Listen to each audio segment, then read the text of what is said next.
Maybe? I don't know. See if I can kill him, because it's like free money, really.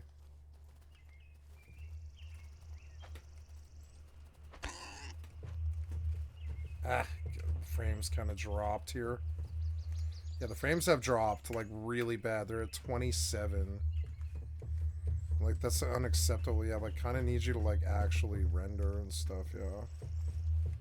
So suddenly you feel good, but then you don't sometimes. It seems weird. It seems like it's too high. Maybe that's part of it. And that.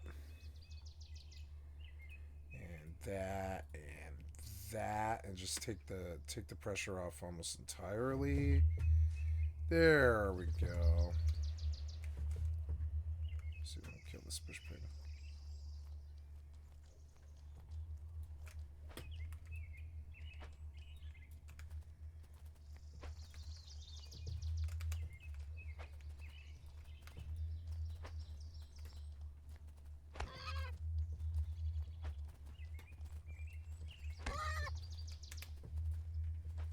Ugh.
I will punch a pig. I just want to know if I can do it one time, you know? I was able to do it. It was annoying.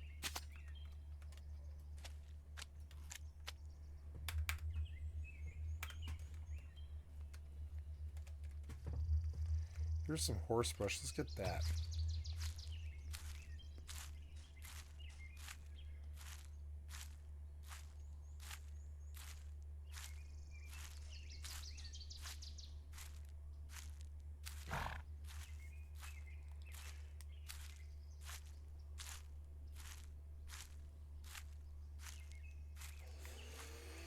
Oh, the spawns are broken? Okay.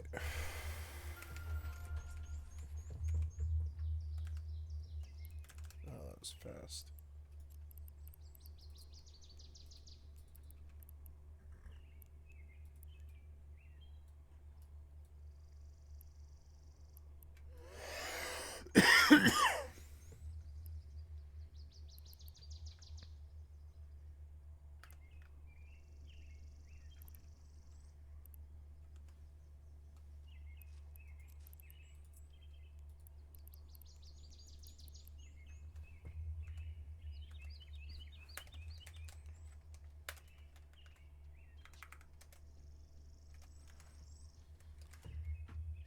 Now it looks good. Yeah, now that it's like streamed and rendered and everything.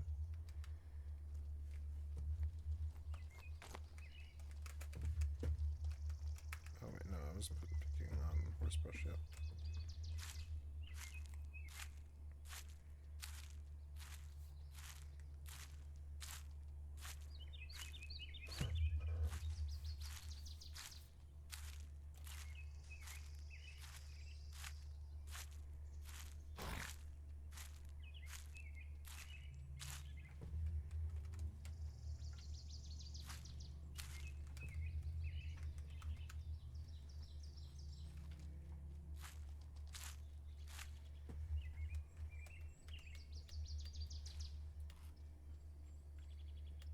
Okay.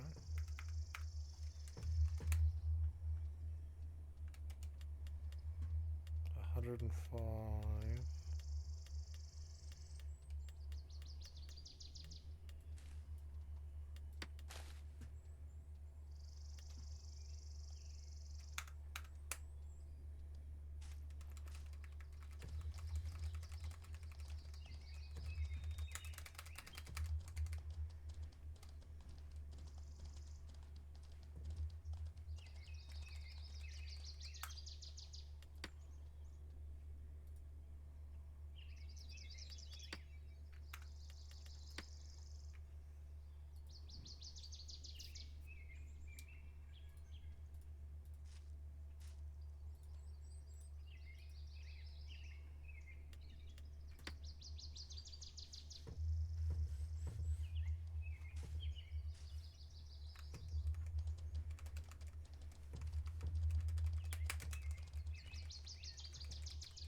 It looks a little too pixelated for my taste, but it's close. It's like close. It's performance maybe.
Good.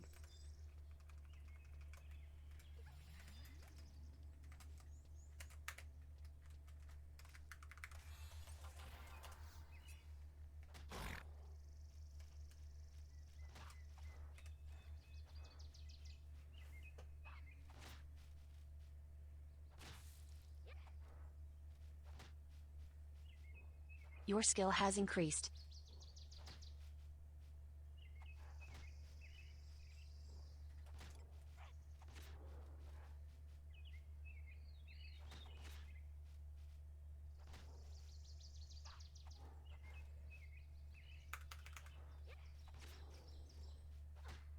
That hurts. Your skill has increased.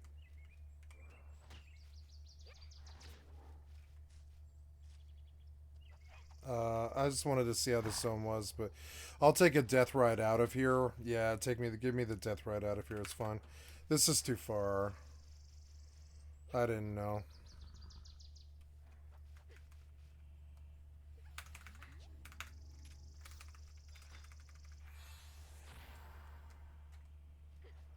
Yeah, take the death ride. Oh well, I learned.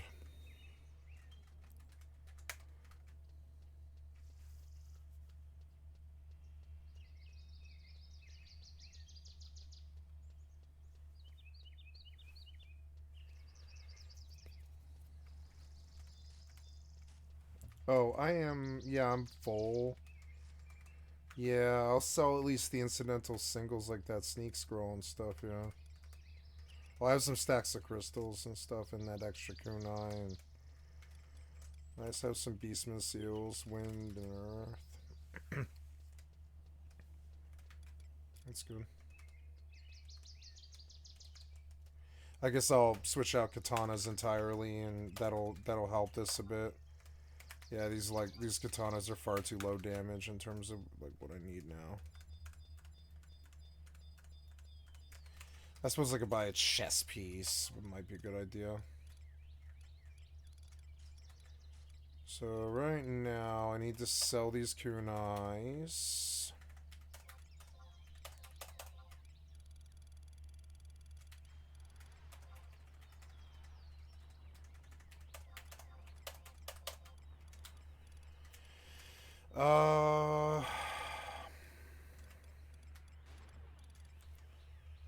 Where am I currently now? Yeah.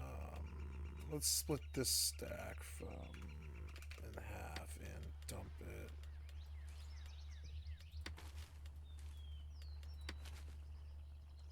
Yeah, better.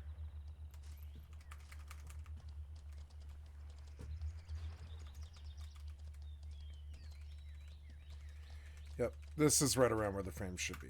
I think this is the settings, yeah.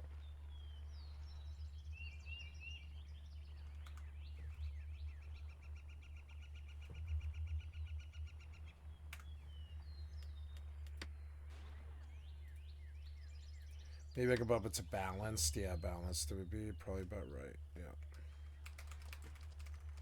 There's my pig.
Okay, so we now know that the Taskmaster is like due northeast, and it's like up and around that mountain. So it's like left of the mountain. To get home is left of the mountain. Okay.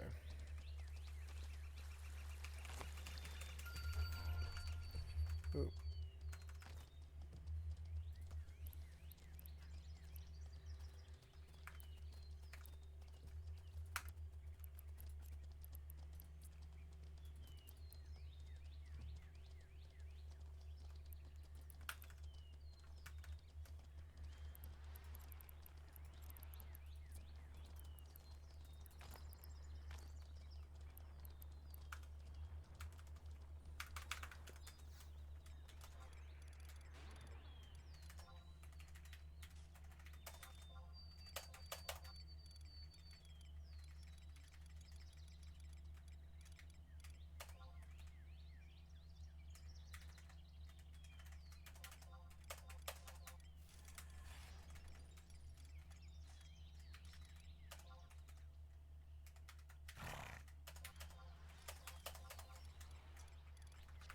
We go dump the rest of this, and oh no, I have to buy stuff. I guess I don't have to buy stuff, but maybe I can fit better equipment now.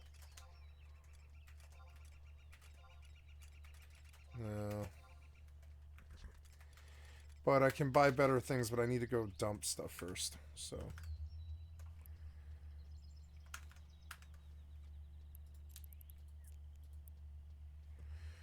Notice that when I walk for a long time, I'm really tuckered out. MMOs sort of take it out of you mentally.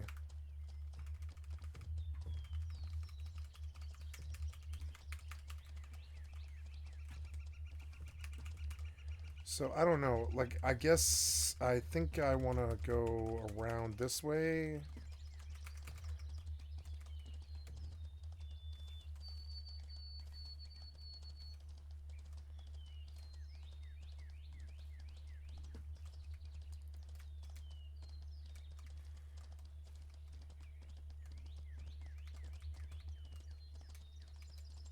You've been examined. Yes. Oop, yeah, I'm running into the corner. Yes, I am. Where am I? Oops.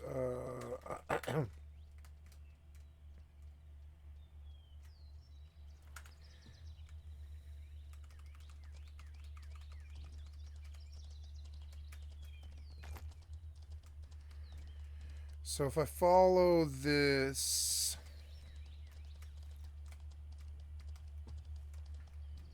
mountain.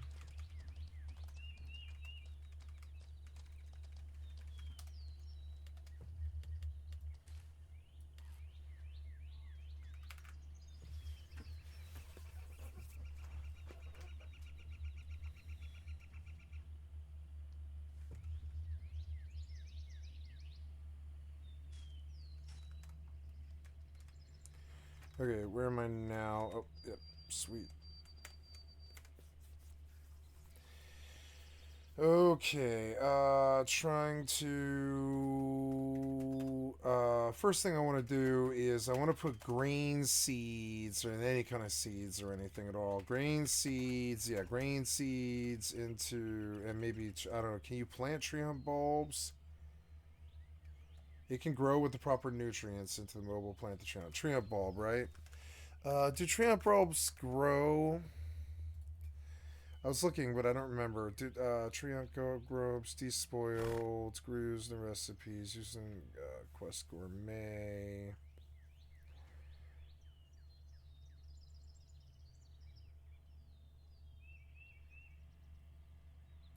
Garden furrow.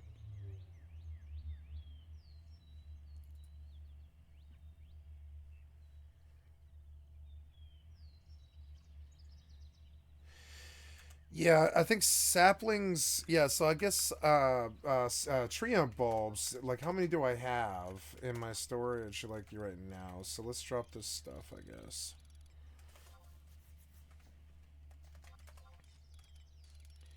I am full. How is that right?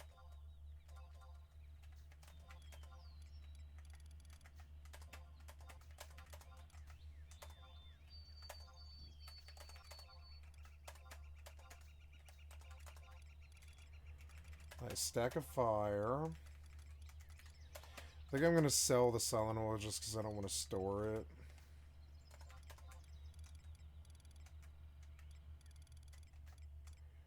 Yep, we start stacking stuff like that, and that, and that. Yeah.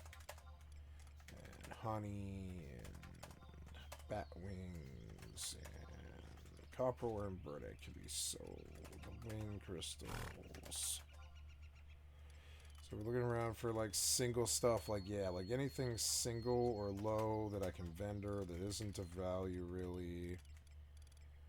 Yeah, like that zinc ore, it can't really just sit there. Or that bone chip is worthless, worthless. Anything that's worthless or that can vendor, I'd rather vendor. Yep, I want to stack stuff. Anything that I want to stack, I want in there, but the rest of it I don't. So, yeah, that seems pretty good. And vendor the rotten meat. There's no reason to keep that. And the water crystals. Yep, those are good. Yep, and other stuff is stacking here, which is good. I think it's all sort of pretty good. Yep. And then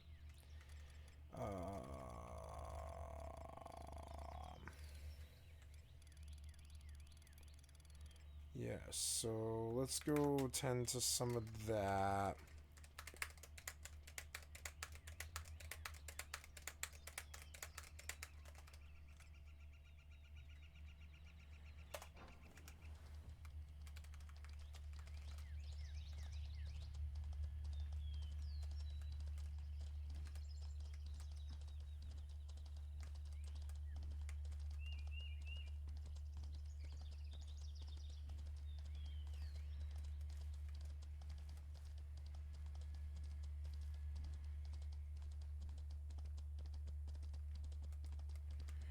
So yeah, so west, due west is plains where I can get a horse out by that mountain. So out to the that's Horse Mountain. We're gonna call that Horse Mountain, and I gotta remember. It's fucking hard to keep it all straight.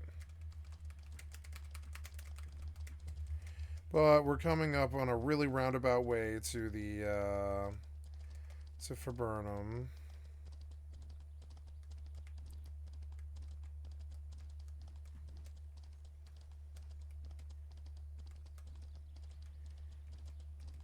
It kind of curves, which is so annoying.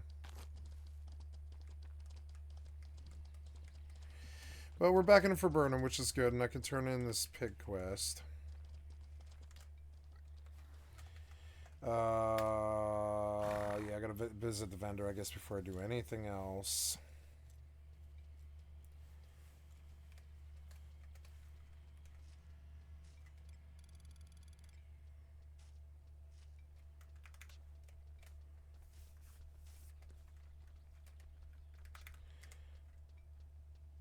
I suppose it might be good to buy like a leather jerkin for just level 7 jobs and stuff. But I don't know. I mean, it might be easier to just buy the armor and then vendor it. Yeah, like buy the vendor from or buy the armor from the vendor. Yeah, and then just vendor it. That'd be good use of the gil. So I don't want to go to this vendor though. I want to go to goods, armor, Brunhilde. I want yeah, the not yep, I guess that's all I wear for now. Yeah. What was this now? Oh, nothing. Okay. So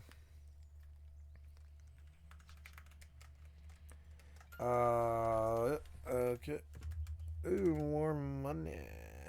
Money is always good. Compress and compress. Very good. I will jettison this and let the other character take it. And she will take it.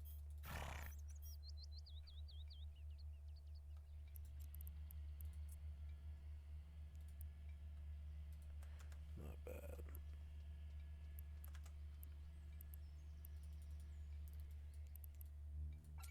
Okay, good. And stack, and when she's full,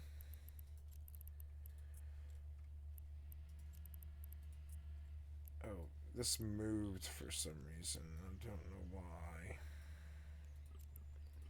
But yes, and I think you will have the same issue, so we'll move you down. Lock. And move you up. No. Shoot you. Lock.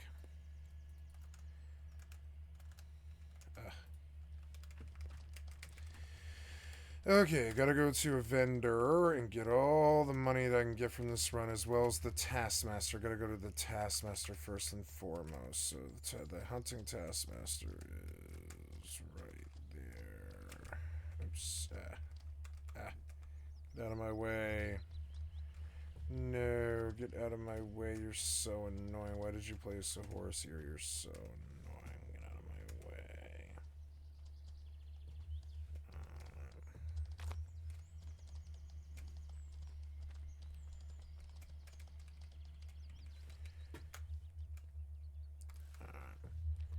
So,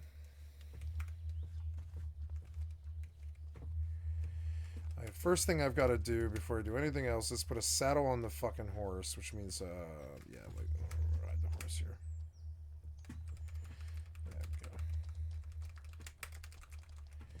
Need that. And we'll make, like,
warp drive active.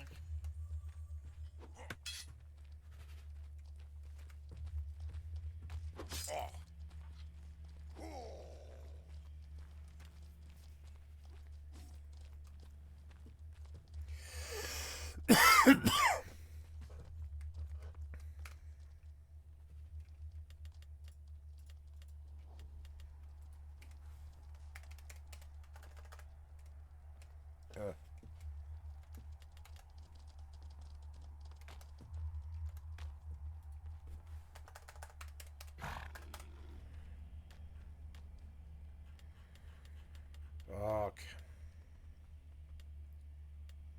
Docking request accepted.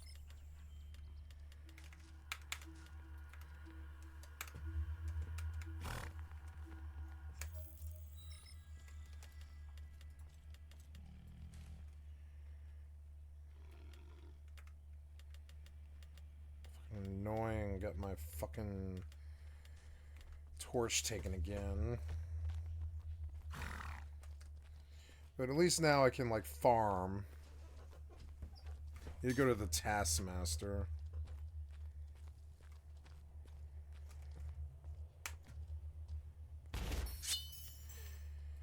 Oh, good, I can track wolves. Oh, or a black bear. Yeah, black bear might be better. I don't think I can do a black bear at the same time, but I want to track wolves. Wolves would be good. Yeah, wolves are good. Hunt, treat wolf. Sounds good. So, yeah, how many wolves can I do at the same time? I don't know. But let's go do that real quick. And now that I have a spear. Oh, I need a torch, though. Oh, and bandages. He stole my bandages. That son of a bitch. See what I have for you.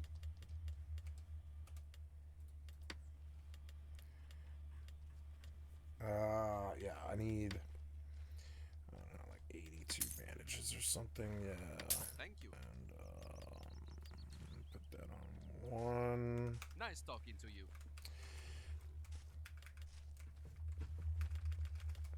And then, I gotta buy a torch. How's my gear? Gear's okay. It's not amazing, but it's okay. Gotta buy a torch, which is like over there. Equipment vendor. Buy.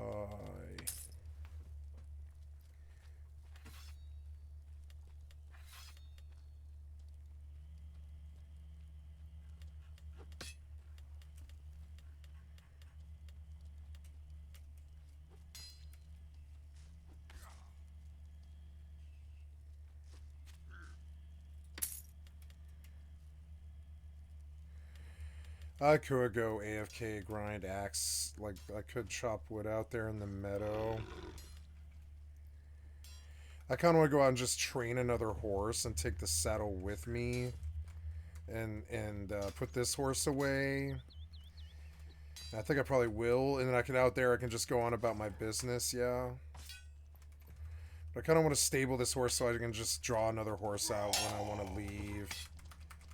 I think I want to, like, I address the horse things, but I want to wolves. Yeah, I'll leave the horse here and I'll go get wolves on foot.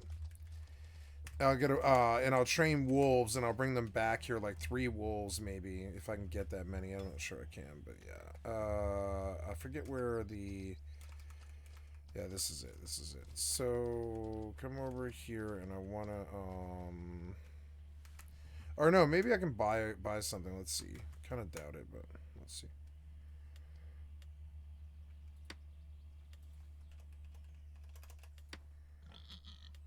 Wolf for 8, but I don't want to spend that much, so.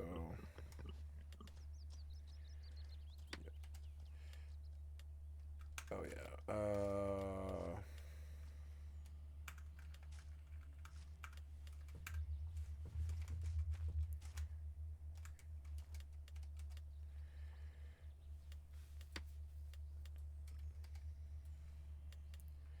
Yep. And now we'll put you away. Stable him. Yep. And good. And then I want to go do wolf business. Where are the wolves at? Are they far? Bandits, but I want wolves. Are they far? They're okay. Wolves are 800 meters to the south. Due south. Okay, well, let's go see where they are.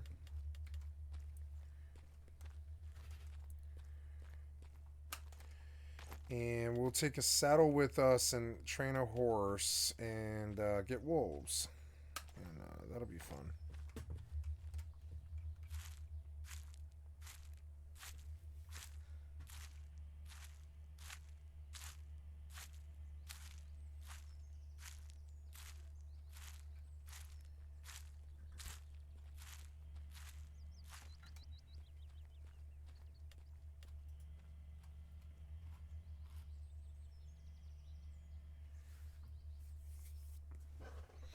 Millions of peaches. Peaches for free. Yeah, I was hungry, which is, this is good.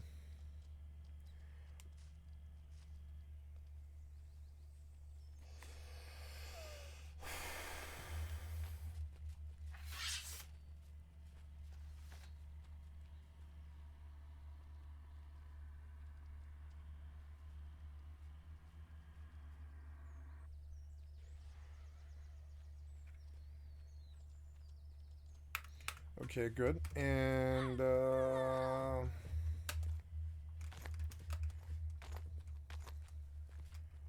guess the carrots would be good to feed to the horse right out the bat. I don't know if they're, like, that good, but...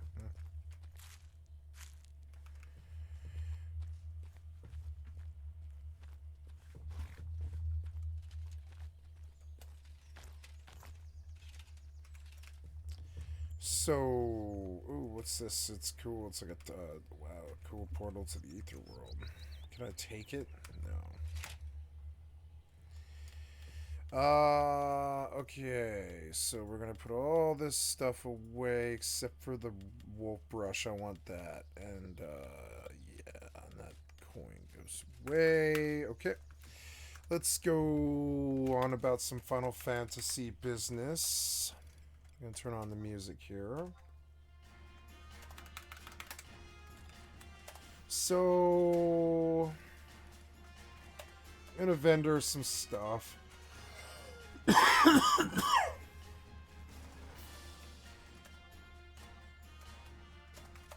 hang on to it. I'm not gonna hang on to this stupid stuff.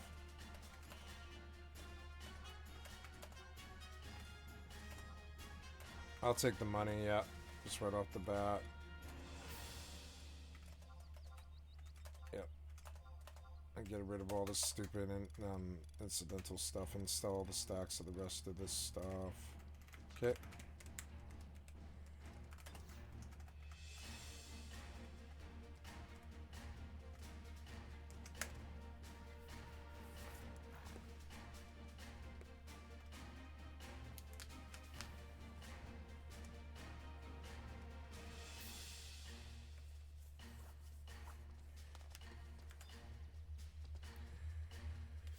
Okay, I want to go get wolves.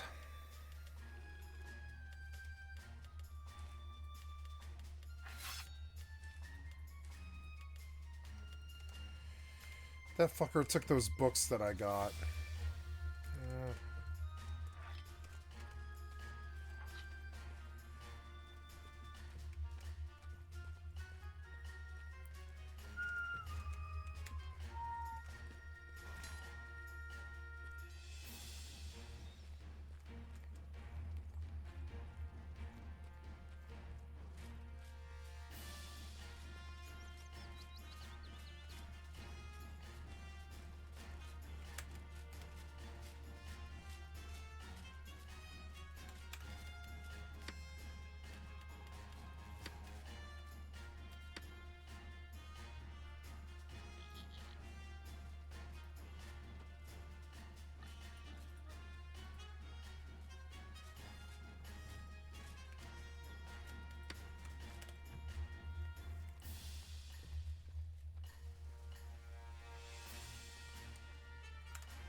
Oh, no, I have to buy a katana.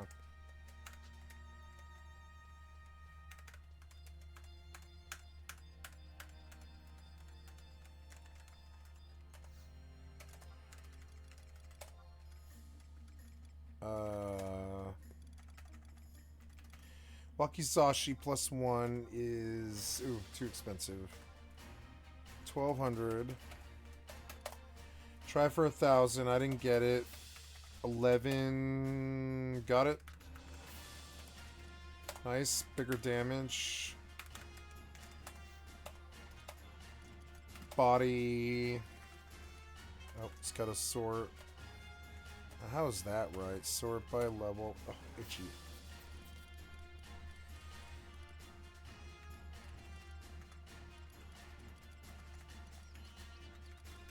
Kimpoji not for sale.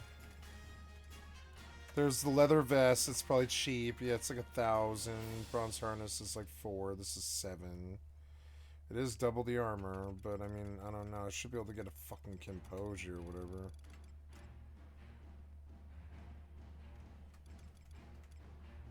That's weird.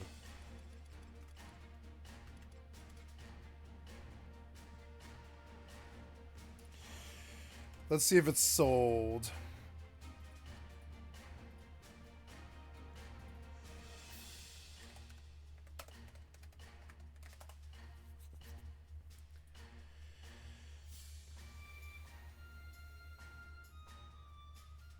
Yeah, sold in Port Bastock.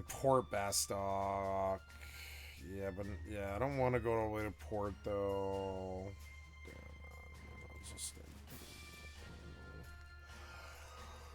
Alright, and when I hit 10... Wow, so, I don't know. How much is Kimpoji +1? If I can get it for 5,000, yeah, I'll take it.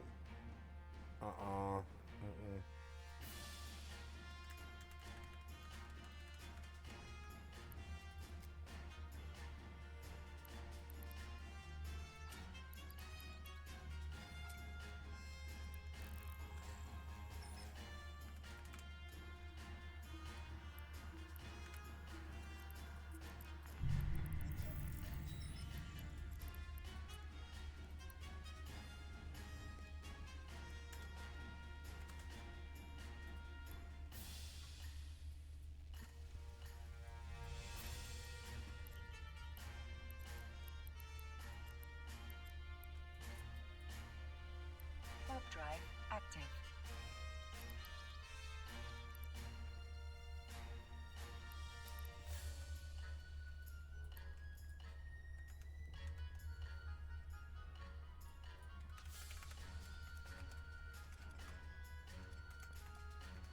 I mean, yeah, seem to be doing alright. I don't know. There's not really much more I can do without the Kimpoji. Maybe some legs. Sheep legs.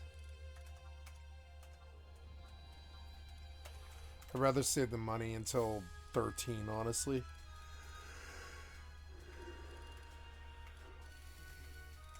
Like Sitabaki, yeah, those can't be much, right? Yep, 700. That's worth it. There's a little bit of an upgrade. You know, that's fine.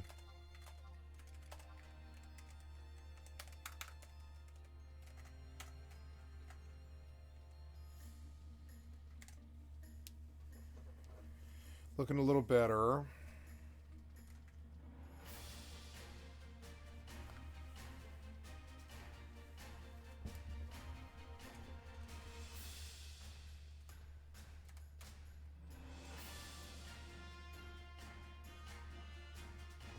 Batman Swaggins is such a fucking funny name.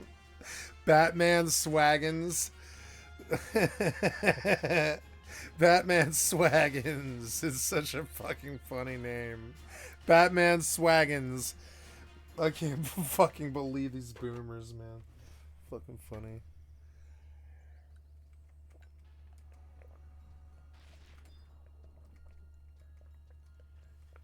Clone death. Oh, God.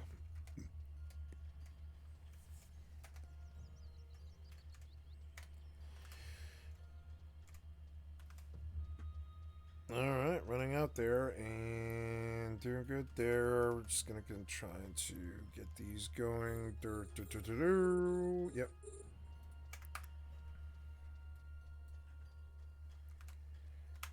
Wait, I want to do the other one on the other one. So.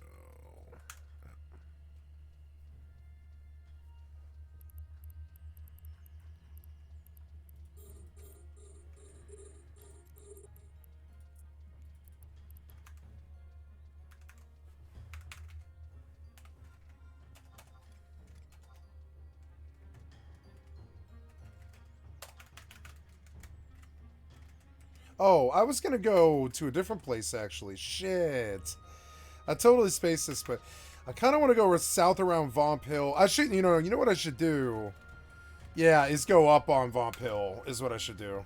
That's probably the best place to go, honestly. Yeah, I could go up Vomp Hill.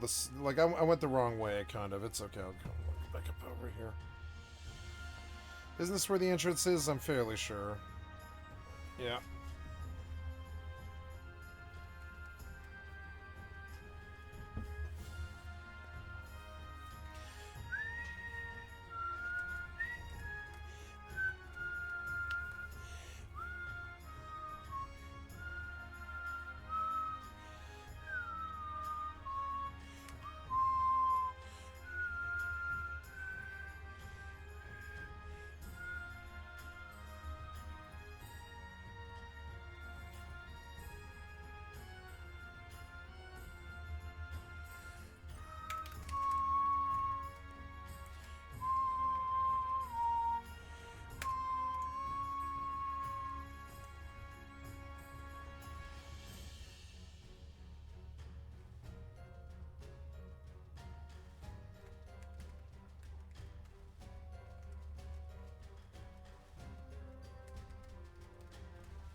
Level 2? Aw. Should be a little higher than that. Yeah, right? Somebody killing sheep? The thug is an EM, which is good, but I don't want him to aggro me, though. Oh, damn it. Get out of my way. I want a good tame.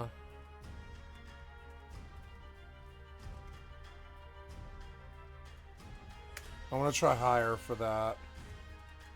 Looking for a sheep from up here.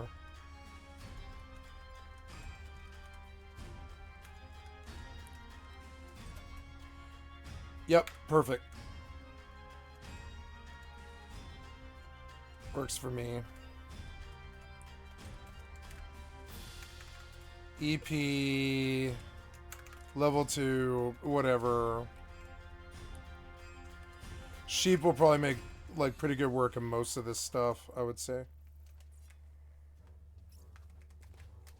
Okay. Yeah. Oh wow, he was out. Damn. Well, alright.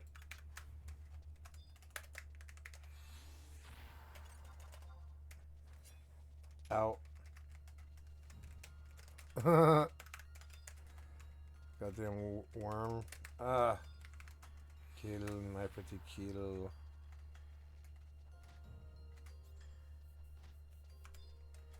This one will pay more.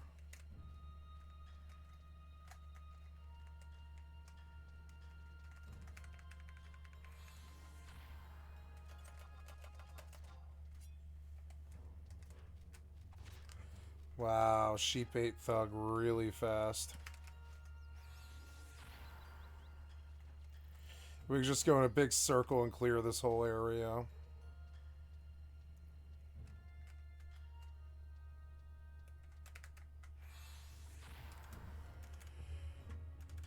Where am I currently? Burfatraven. Trying to go west. Yes, west.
What if I can get a Cornero to spawn? That'd be fun.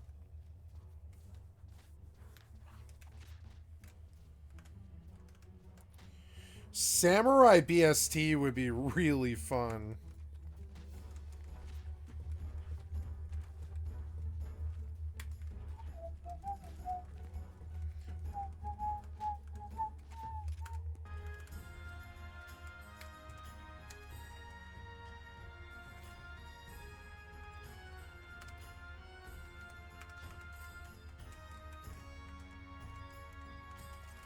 The B's not gonna cut it. Actually, the B will cut it. Never mind.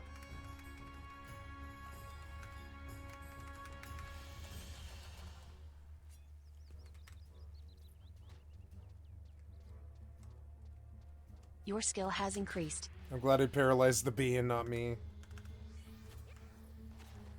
Now, that seems weird. It kicked me out of his house, I guess. Is that right?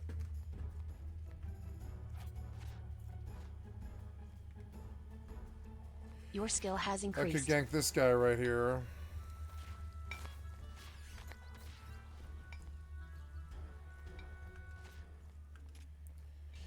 I don't wish to start shit with him.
$90 XP off that gob.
Your skill has increased.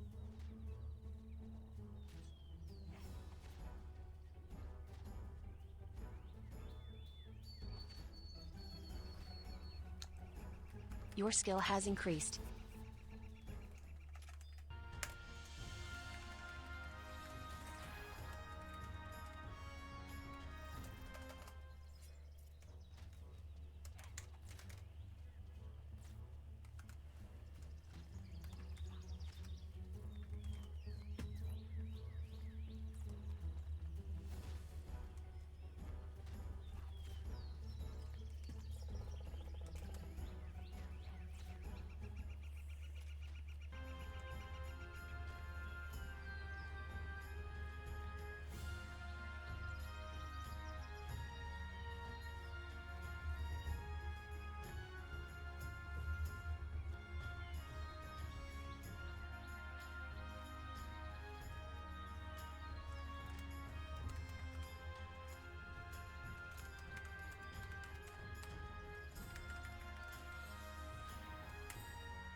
Looking for something bigger.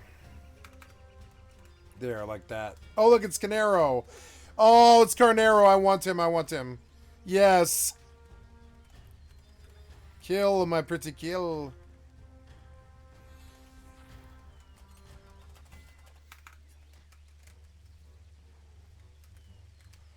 Oh, he hurts the sheep a lot. Uh-oh.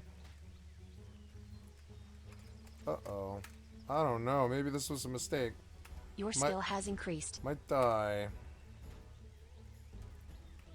Okay.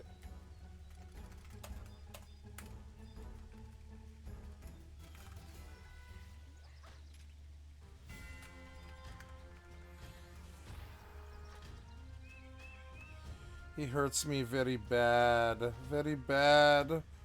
Oh. Yes, he hurts me very bad. Very bad. Oh, I'm going to die. I'm going to die.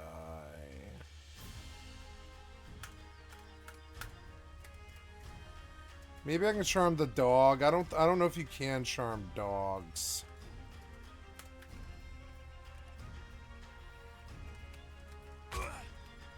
Oh, what's this? What? Oh. Oh. I cannot move. Whoa. Fuck are you doing? I don't have anything.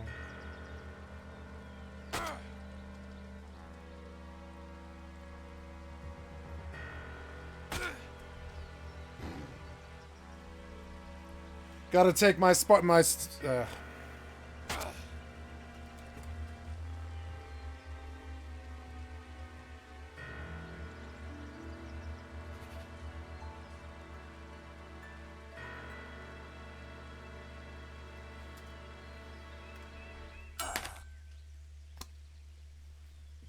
for a fucking starter spear, you fucking cocksucker.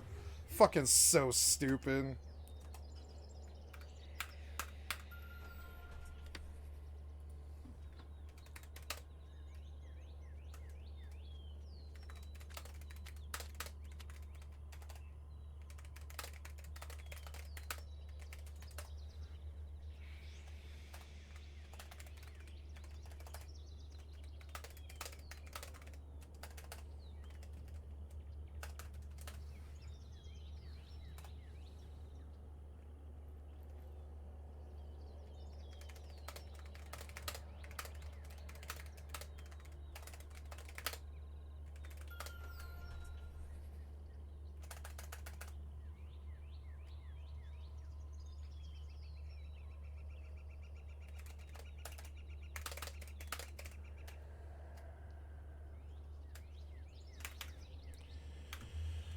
You're stupid.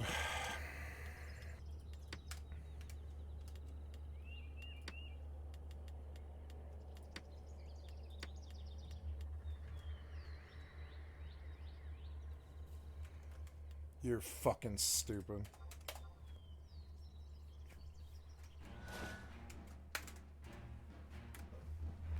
Fucking stupid, dishonorable piece of shit.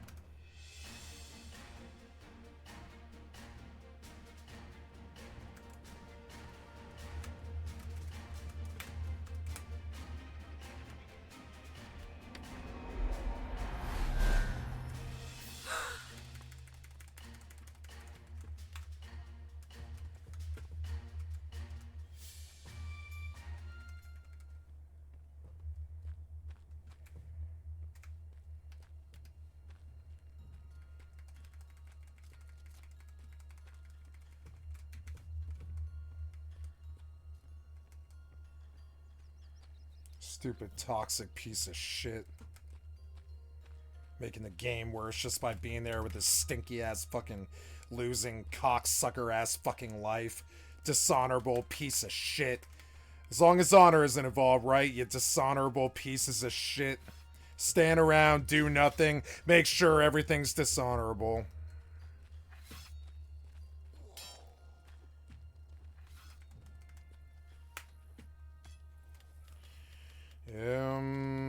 That should hopefully, like, fix it, yeah. That should probably be enough, right? Yeah, I think so. Or no. Yeah, I'll just sell that. That'll do. Fucking so stupid.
No. Well, I mean, I don't plan on leveling Samurai. I don't care about that fucking great katana.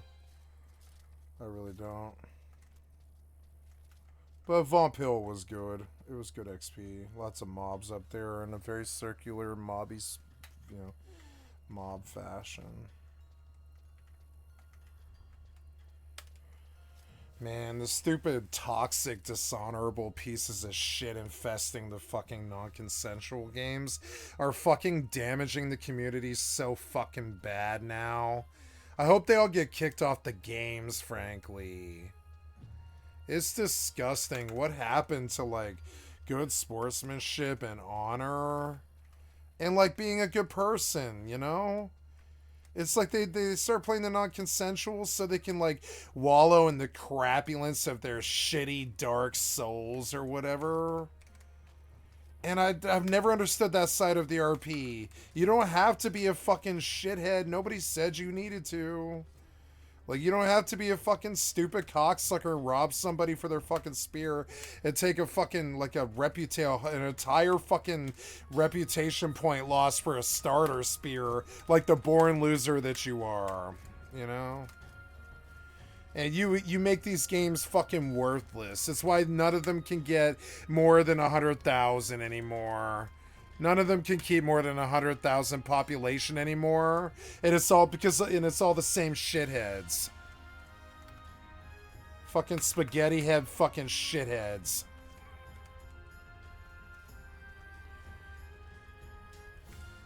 Hacking, cheating, treating each other dishonorably. Just being dishonorable pieces of shit generally, you know?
Your skill has increased.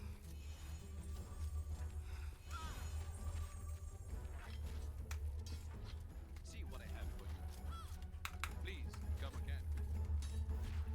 Your skill has increased.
I can't even see like a quarter block. That's funny.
Oh, I dinged.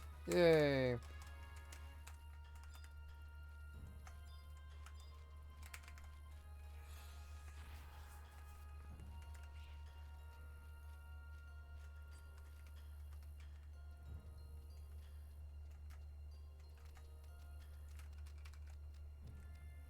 No, you can't charm Black Wolves, I don't think.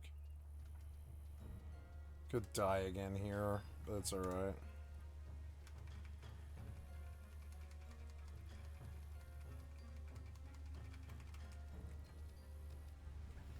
What?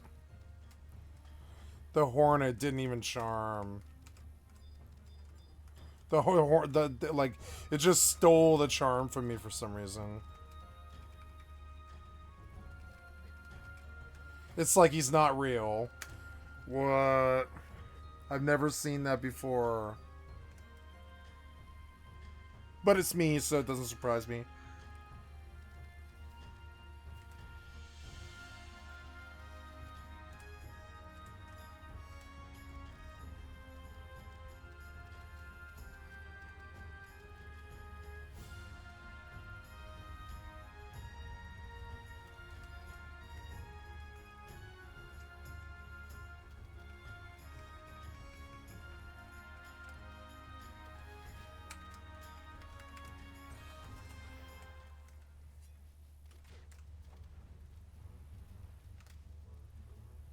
Your skill has increased.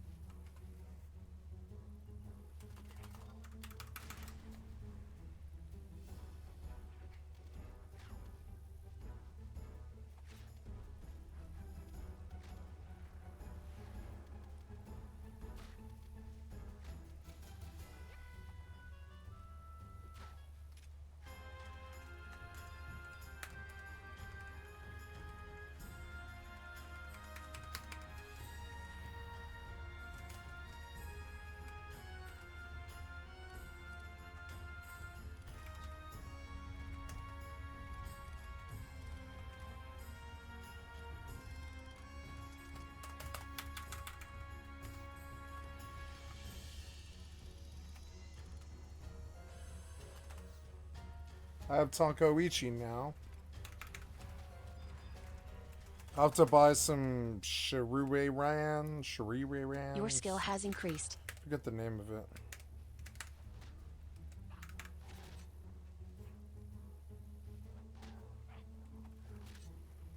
This bomb could kill me. I'm gonna get out of it.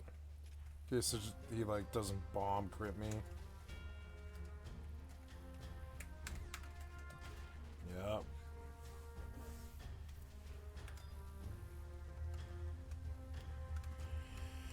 Uh.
What was that?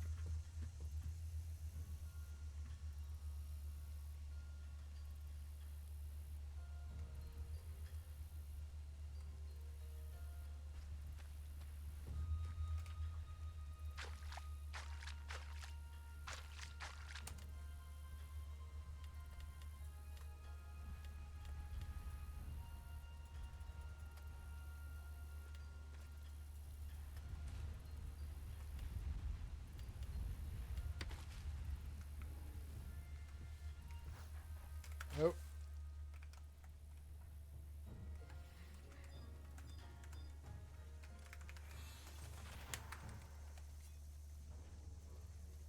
Your skill has increased.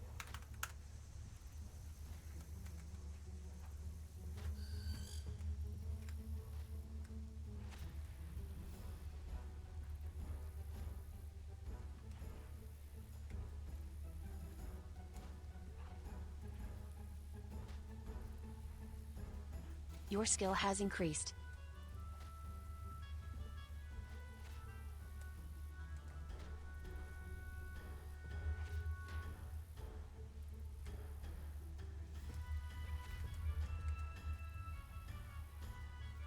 Your skill has increased.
You've been examined.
Your skill has increased.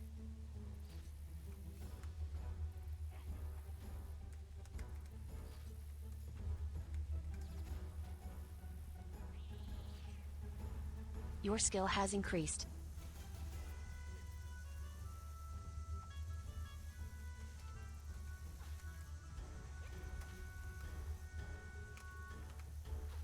Your skill has increased.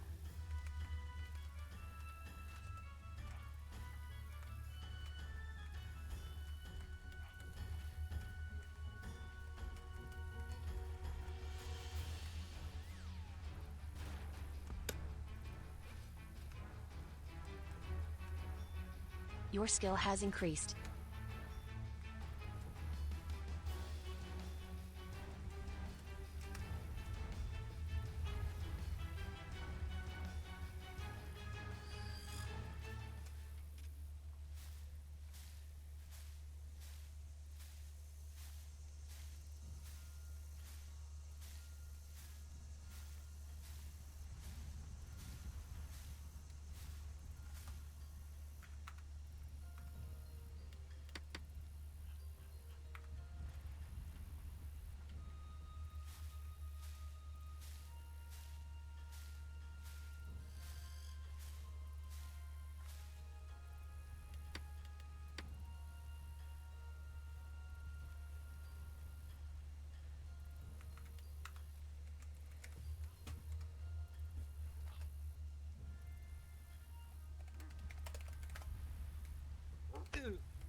3 is for a torch, yeah, I guess, yeah.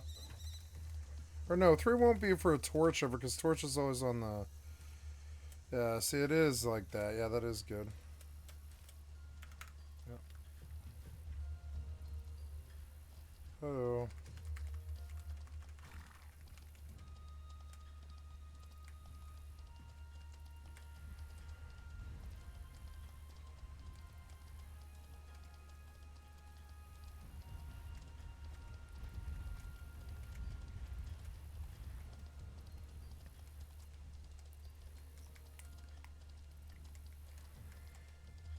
I can't see the wolf's health bar. I don't know.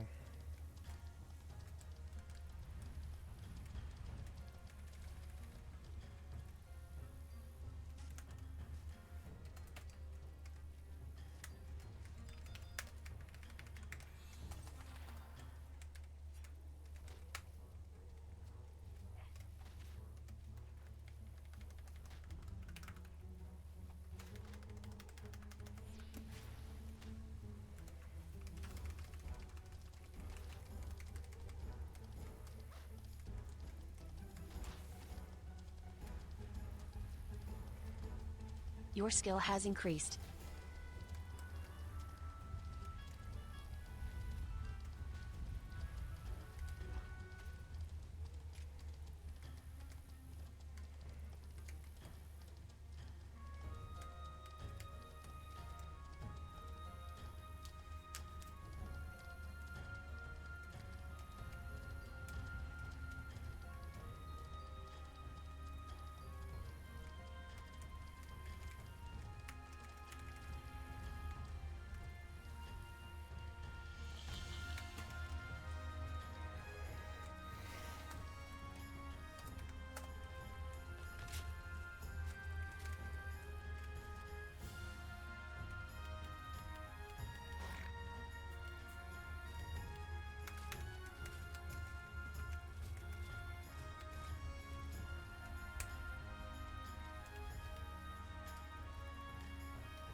Oh no, I will need bandages, actually. Pretty bad.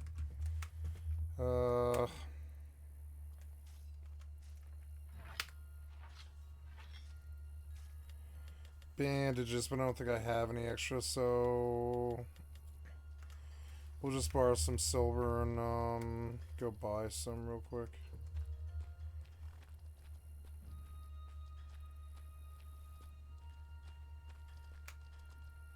Let me show you.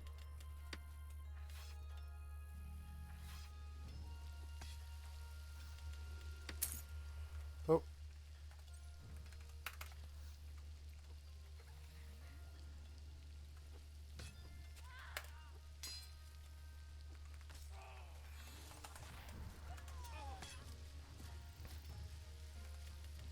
Only the best for you.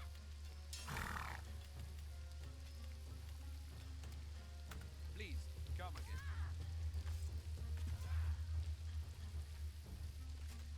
Got a shield somehow, which I don't really understand, but okay.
Ah!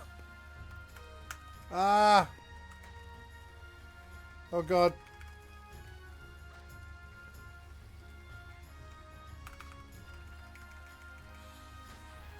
A linked, I guess? Yeah. Just kill him. God damn it, did I scare the pigs away? No, but I do need you to give me B attack.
Oh, my pet isn't hungry? Oh, okay.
frames.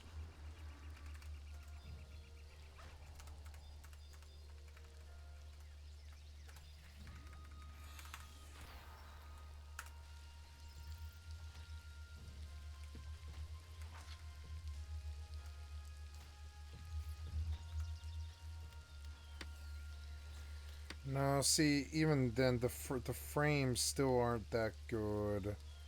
It's the textures, they're too high. Everything's got to be on low. And I think it can be on ultra quality, but everything's got to be on low. I'm going to restart this game now. And let it go for 2 minutes here.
Did I die again?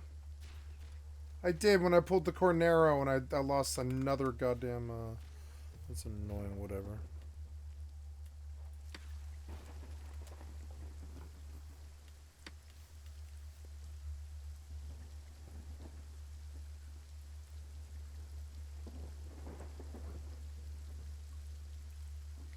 Wait, you can push people?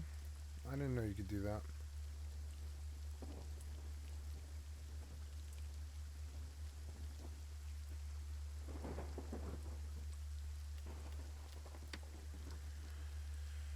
Local.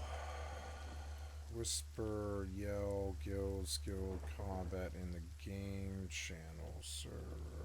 Local message disabled. Anyways, I'm here to look at video.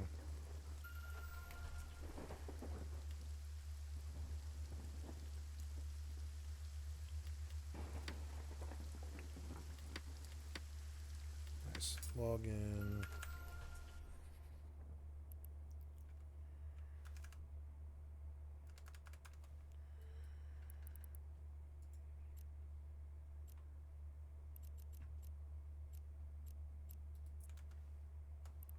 Warp drive active. Warp drive active.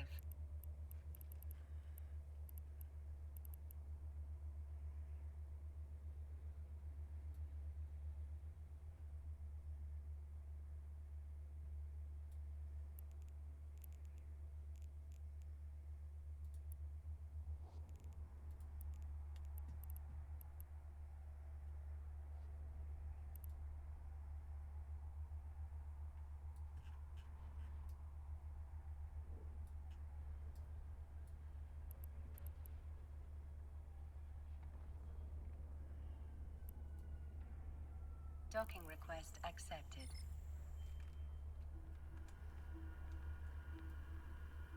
Docking request accepted.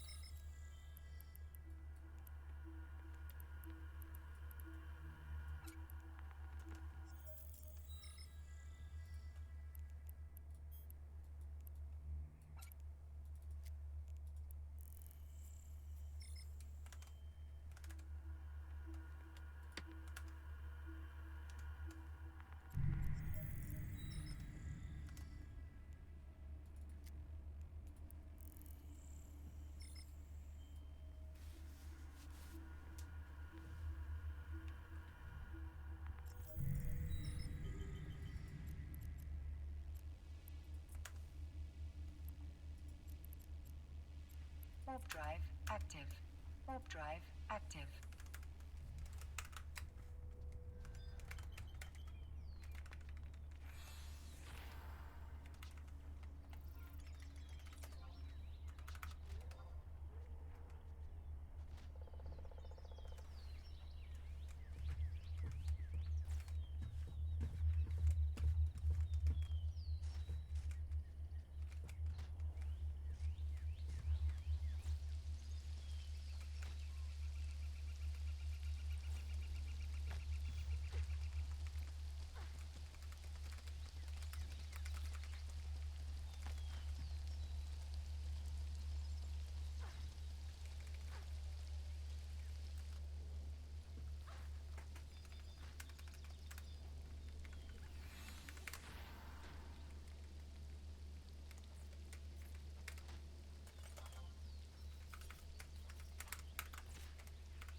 No, no, get off it.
They're fucking chasing me, are they?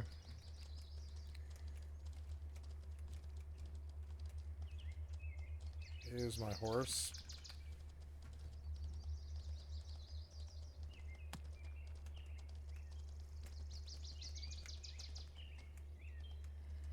What the fuck are you doing? You what?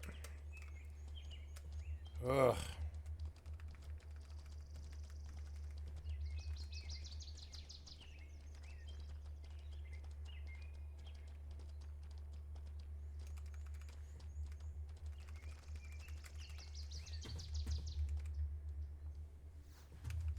Oh.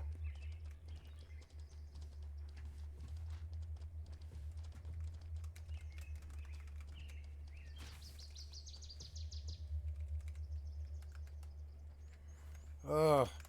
Too much stuff going on.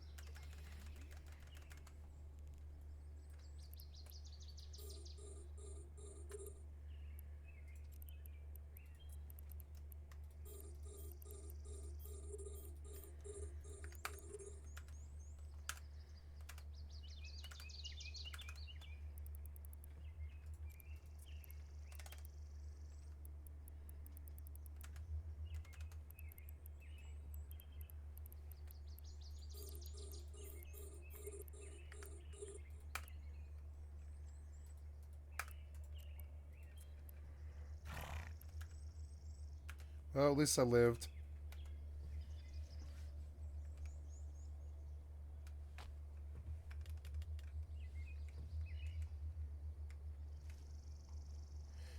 Wow, I don't think they saw me. Come, come, come, come, come, come, come, come. I can't believe this worked.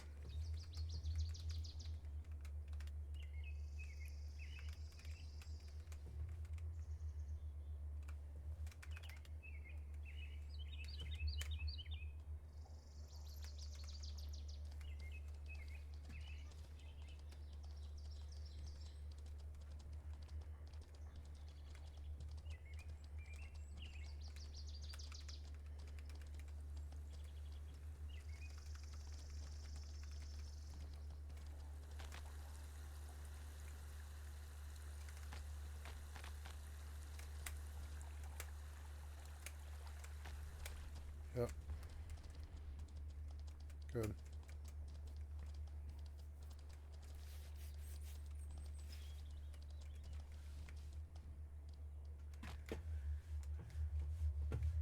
Where'd my horse go?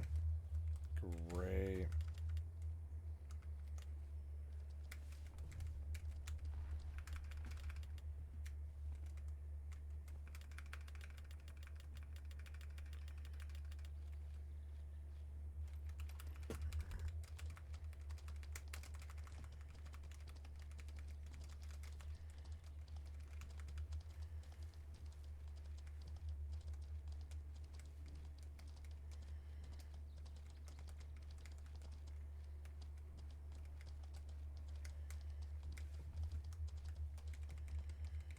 Went to safe log here for a time while these guys roam. Wait, why are you too far away? I've got to wait for these pets to catch up with me, I guess. Alright, well, whatever.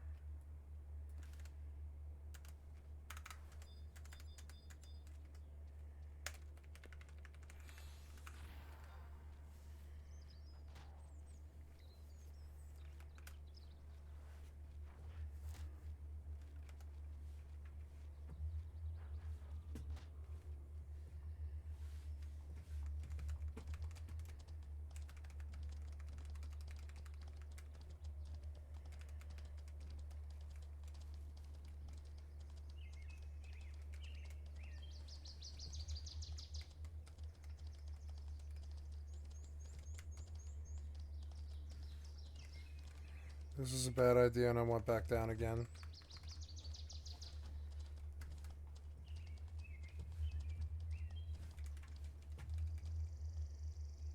That's my wolf, yeah.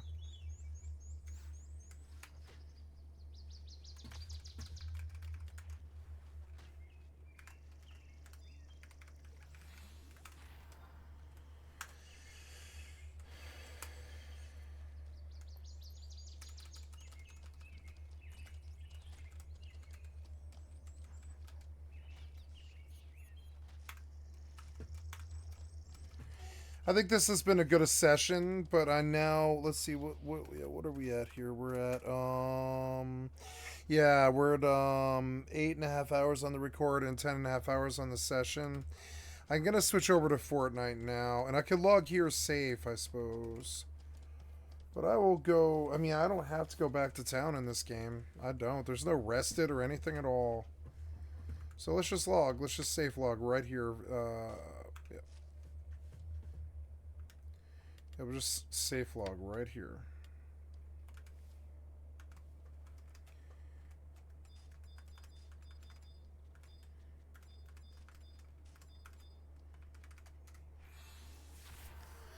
When I come in tomorrow, I'll have a horse and a wolf, and I'll go to the graveyard.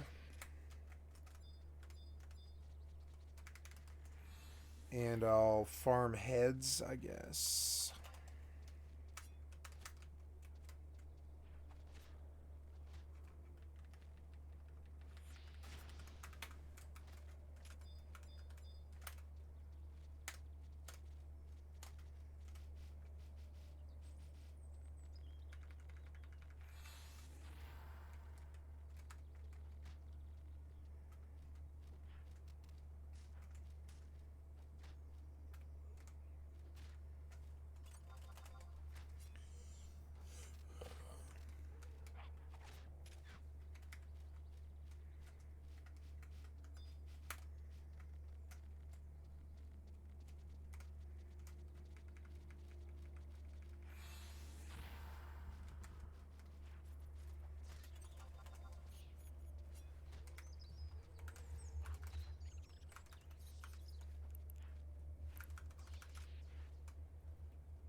I love little 2-minute safe log. I actually really like that.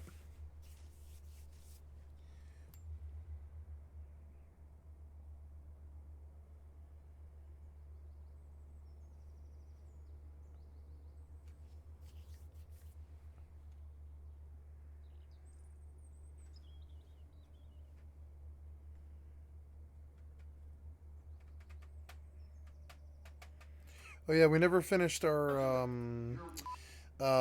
Philip DeFranco. Here we go.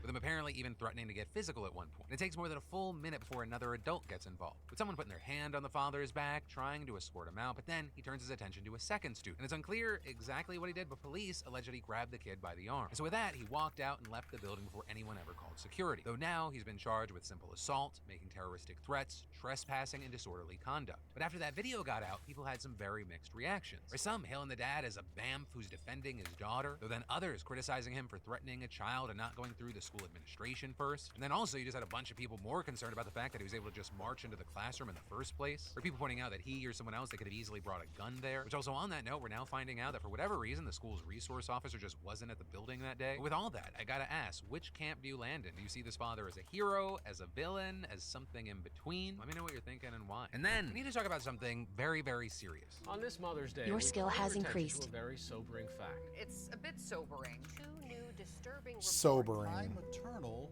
mortality rates. Hundreds of mothers are dying every year, and health professionals say about half of those are preventable. Pregnancy in the U.S. has become significantly more dangerous. The maternal death rate has been steadily rising for decades. The U.S. has the highest rate of deaths related to pregnancy and childbirth in the developed world. Health experts say we are failing. But are we really, or at the very least, is it as bad as it seems? Right, because according to a new study published yesterday in the American Journal of Obstetrics and Gynecology, America's actually not doing as bad as people think. In fact, finding that in contrast to warnings for years that maternal mortality has doubled or even tripled during this century, the rate has actually remained relatively low and stable. And as far as why there's such a huge gap between some numbers and other numbers, they say the answer lies in 2003. Right back then, the National Vital Statistics System, or NVSS, it added a checkbox to death certificates to note whether a deceased person was was pregnant or had recently been pregnant, and doing this to address concerns that pregnancy-related deaths were being undercounted. And just that little change dramatically increased the count of maternal deaths, going from 9.65 deaths per 100,000 live births between 1999 to 2002 to 23.6 per 100,000 from 2018 to 2021, or in other words, it more than doubled. But this new study actually found that many of those deaths were unrelated to pregnancy or childbirth. For example, hundreds of people aged 70 or older were misclassified as having been pregnant, and in other cases, you had people's deaths from cancer or other causes being counted as maternal deaths if the box was checked. And also with this, one of the weird things is the NVSS realized that people were misusing the checkbox as early as 2018, but instead of doing away with it or making some other change, the organization only tightened the criteria for women over the age of 44, seemingly because older women were more likely to be misclassified. So in this new study, the researchers ignored the checkbox and counted only deaths that listed a cause related to pregnancy. What they found is that when they did that, mortality only increased from 10.2 to 10.4 over the same 20-year time period. But also with this, and I really want to stress this, I do not want to give the impression that these new figures are like the real ones, the objective ones, and that the old ones are just completely misleading. Understand, there is still a debate about whether it's actually useful to define maternal mortality strictly as deaths directly caused by pregnancy or childbirth, or because arguably that leaves out important indirect causes like postpartum mental health, for example. And if we're using this to design policies that target the key causes of mortality, we need a fuller picture. Yet also on the other side of this, you can argue that too broad of a definition might include irrelevant data, which then makes it harder to design effective policy. And so I guess all of this is to say, right, the short main takeaway is that all of this is a lot messier than the headlines would have you believe. But also, very notably, no matter how much you massage the data, there are a couple things that are just 100% true. First, there is a huge racial disparity in the maternal deaths that do occur, with, as we've talked about on the show, black mothers dying at nearly 3 times the rate of white mothers. And secondly, the overall rate for the US is still higher than most peer countries. So notably, if you use this news studies data, it's not as wildly out there like others have claimed, instead actually being comparable to rates in Canada and Britain. With all that said, now that I've dumped this complexity in your lap, I'd love to know your thoughts and experiences in those comments down below. And then, I'm about to do a bad thing to you. I'm about to make you feel bad for scammers. And that's because this morning we got the news that Filipino authorities rescued over 600 people from a scamming center that were forced into the industry, with reportedly most being Filipino, followed by Chinese, and then other foreign nationals. And after speaking with the victims, police found that they were generally tricked into the industry with promises of getting these amazing jobs, but then forced to stay at the facility and scam people all over the globe. With the most common things that they did being various crypto and love scams. Or pretty much they'd pose online as people interested in finding love, find a mark, slowly build up that trust, and then convince them to invest in various business opportunities with cash or crypto. And as far as how the police actually figured all this out, it's because one of these guys, a Vietnamese man, managed to escape after climbing a tall wall and running to a nearby farm. And they knew pretty instantly that this wasn't a bullshit story, because there were clear signs of torture all over his body, which I can't get into the specifics because of YouTube policies. You're just gonna have to trust. It was bad. And so following that, police raided the compound and found plenty of guns and ammunition alongside stories of past victims who tried to escape but were caught. And what's really crazy and sad is this is hardly the only case of this happening. Just last year, Filipino authorities rescued over 1,000 people who were forced into scam work. It's also notably not just happening in the Philippines. Southeast Asia in general is a hub for this kind of scam work, with the UN even estimating that hundreds of thousands of people are being trafficked throughout the region for it. And this is, you have countries like China especially fed up with it, as many of their citizens are the ones targeted on every step of these scams, or from being forced into the work all the way later to then being targets of those workers. And it's at a point that they're even trying to hunt down those leading these rings. Like for example, in northern Myanmar near the Chinese border, where ethnic Chinese militias and warlords control the region, China even managed to get the military junta to agree to arrest 3 of these warlords. And that's despite them being especially powerful allies of the regime in order to not get on China's bad side. And while the news that we got to talk about today is good, the bad news is this is very widespread and it's not going to be ending anytime soon. And then, staying hydrated is crucial to regulating body temperature, keeping joints lubricated, helping deliver nutrients to cells, keeping organs functioning properly, and honestly so much more. And while most of us have the best of intentions to try to stay hydrated, most of us fall short. And so that is where the fantastic partner of today's show, Liquid IV, comes in. Right, this is the stuff that gets me through my workout, keeping me hydrated in a delicious way with 3 times the electrolytes you get from the leading sports drink. And now a new sugar-free flavor is here with their hydration multiplier sugar-free raspberry melon. And this stuff is good. You get the taste of like tart raspberry and the notes of delicious melon, while you get refreshing hydration with 0 sugar and 0 artificial sweeteners. You know, I usually drink Liquid IV during my workouts, and now I've added the sugar-free packs into my daily mix. And did I mention how convenient these travel-friendly sticks are? It's super easy. You just tear. Wait, what the? Oh, God. It's super easy. You just tear, pour, shake, and drink. And did I mention that it tastes great? Whether you're running, errands, or running marathons, hydrate on the go with Hydration Multiplier Sugar-Free Raspberry Melon. And right now, new customers can use code DeFranco to get 20% off on your Liquid IV order. Just click the link down below and use code DeFranco. And then, Benjamin Netanyahu needs to go. That is not just what Palestinians, Wow. Arabs in general, and many Israelis are saying. It is also now what Senator Chuck Schumer said on the Senate floor. With Schumer in a speech yesterday going over how Wow. Israel's campaign in Gaza is, quote, over the top. That speech actually going over a bunch of issues. You don't think this might come across as anti-Semitism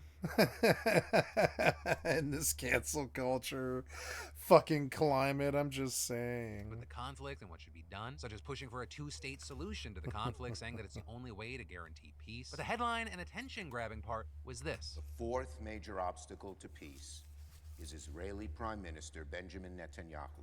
As a lifelong supporter of Israel, it has become clear to me the Netanyahu coalition no longer fits the needs of Israel after October 7th. The world Wow. has changed radically. So America just wants you to not have your leader anymore, and America says, America gets, and all this. America doesn't like your leader, so we'll just say that it won't be your leader anymore. Since then, and the Israeli people are being stifled right now by a governing vision that is stuck in the past. 5 months into this conflict, it is clear that Israelis need to take stock of the situation and ask, must we change course? At this critical juncture, I believe a new election is the only way to allow for a healthy, open decision-making process about the future of Israel. Well, he also added that he thinks that Netanyahu does genuinely care about the security of Israel. Quote, I also believe Prime Minister Netanyahu has lost his way by allowing his political survival to take precedence over the best interests of Israel. Now, notably, with this disliking Netanyahu, normally it's not newsworthy. He is not the most popular person. But it is a massive deal that not only a senator, but also the majority leader came out and called for new elections. And Schumer is hardly the only one. There is a growing movement within the Democratic Party to push both political and policy changes within Israel. I mean, it's actually at a point where some think that his comments didn't go far enough. Like in Michigan, for example, where the campaign for an influential anti-war group said Senator Schumer is beginning to shift, but far too slowly and with little substance for what actions Biden can take now to stop the outrageous civilian death toll in Gaza. And all this is on the other side of the aisle. You have Republicans blasting Schumer's comments. Senator Mitch McConnell, for example, calling Schumer's comments grotesque and hypocritical for those who, quote, hyperventilate about foreign interference in our own democracy to call for the removal of the democratically elected leader of Israel. With him then going on to say the Democratic Party doesn't have an anti-Bibi problem, it has an anti-Israel problem. And outside the United States, right over in Israel, you had President Isaac Herzog not liking these words, writing Israel is a sovereign democracy, saying it is unhelpful, all the more so as Israel is at war against the genocidal terror organization Hamas, to comment on the domestic political scene of a Democratic ally. Although honestly, they're probably not the most happy with Biden right now anyway. Right, first off, President Biden has been increasingly making deals to help Palestinians in Gaza, such as aid airdrops and having the Navy making offshore ports so European vessels can bring aid to Gazans. And on top of all that, Israeli outlets are reporting that the U.S. wants to actively oust Netanyahu and claiming that the info comes from a, quote, very senior Israeli official. They also say that Netanyahu is, quote, fuming at U.S. intelligence reports that say that he is very likely to face big protests as he continues to lose trust with the Israeli public. And while all of this obviously affects situations on the ground, there is also the question of how is Biden going to navigate this? Because on one side, Republicans are going to try and frame this as Democrats and Biden, that they're anti-Israel. And that, while you're going to have Democrats and Biden pushing back saying, no, it's not an anti-Israel issue. It is an anti-how Netanyahu is handling the situation. Slash, he's doing a number of things. Yeah, but it comes across as anti-Semitism, though.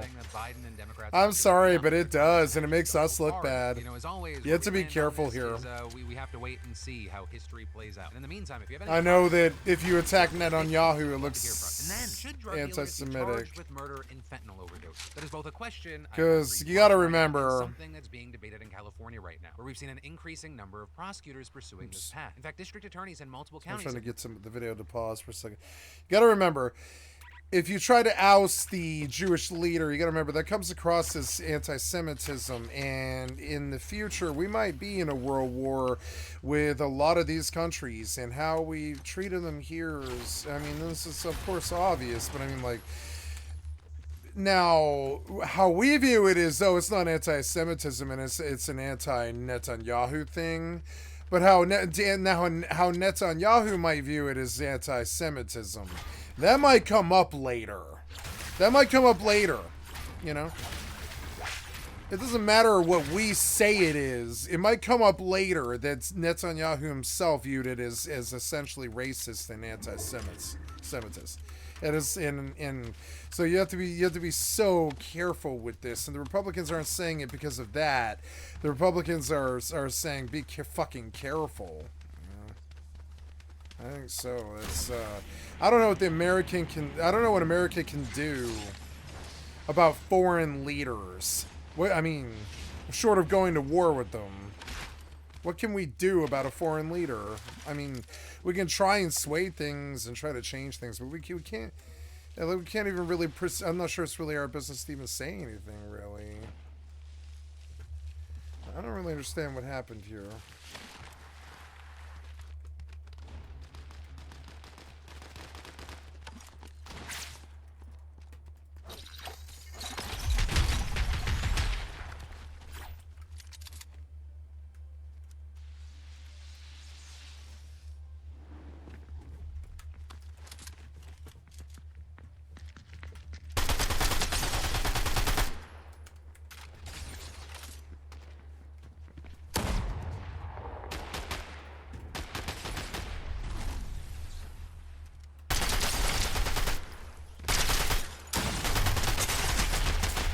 Whoop.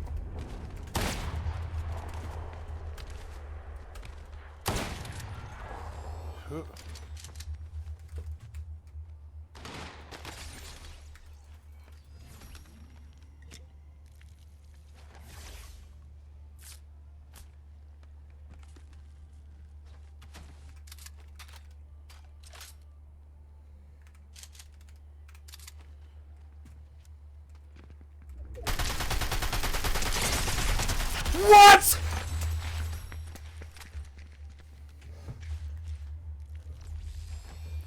Like, you got full again? Oh my god.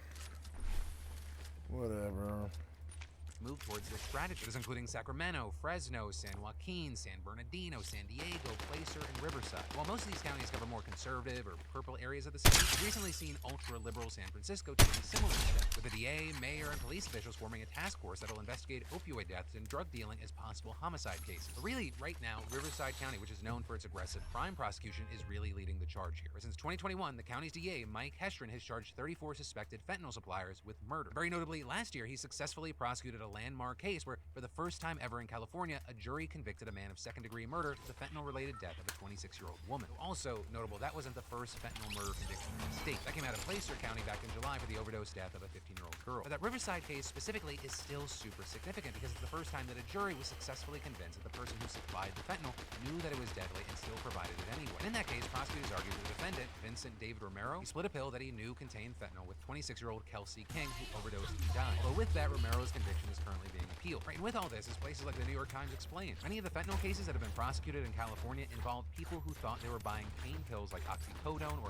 Percocet, but ended up with pills containing fentanyl. And like Romero's case, prosecutors argued that if they can prove a defendant knew that the drugs contained fentanyl and could be deadly, they can face murder charges. But actually proving that, it can be tricky, especially because unlike a lot of other states, California doesn't have a law on the books that explicitly classifies fentanyl deaths as murder. So because of that, prosecutors have been using the legal theory that it used for prosecuting drunk drivers. Because under that rule, which was established 4 decades ago, courts determined that a person can be charged with murder if they knowingly drive drunk and kill someone. But also beyond that, proving that someone knew that the pills contained deadly fentanyl is a time-consuming task. It requires prosecutors to comb through texts, phone records, and other communications to find evidence that the person supplying the fentanyl knew about the risk, and that can be hard to find. While a growing number of these cases are being filed, there's still just a fraction of the hundreds of overdose deaths these counties report every year. The DAs prosecuting these cases argue that even just bringing some murder charges would be San Francisco District Attorney Brooke Jenkins saying that bringing homicide charges in just a handful shows that we will not let you get away with killing our most vulnerable. That was also echoed by the San Diego County DA, who said that even if a dealer isn't ultimately charged, wants to give families of overdose victims as much information as possible, saying these families feel like their soul has been ripped out of their chest. They want to know what happened. But then, at the same time here, on the other side, you have a lot of people pushing back on this strategy. Or you have many legal experts saying that these prosecutions are being done on unsettled legal grounds because there's no state law that says that fentanyl deaths can be charged as murders. And defense attorneys arguing that the definition of murder that these prosecutors are using is too broad and unconstitutional because there's no law even setting the definition in the first place. And among those, you have Romero's defense attorney who told The Times, so is it murder to sell someone a pack of cigarettes since you know that cigarettes can kill? And adding, the power to define the crime of murder belongs to the legislature, not to courts and not Mr. Hestron's office.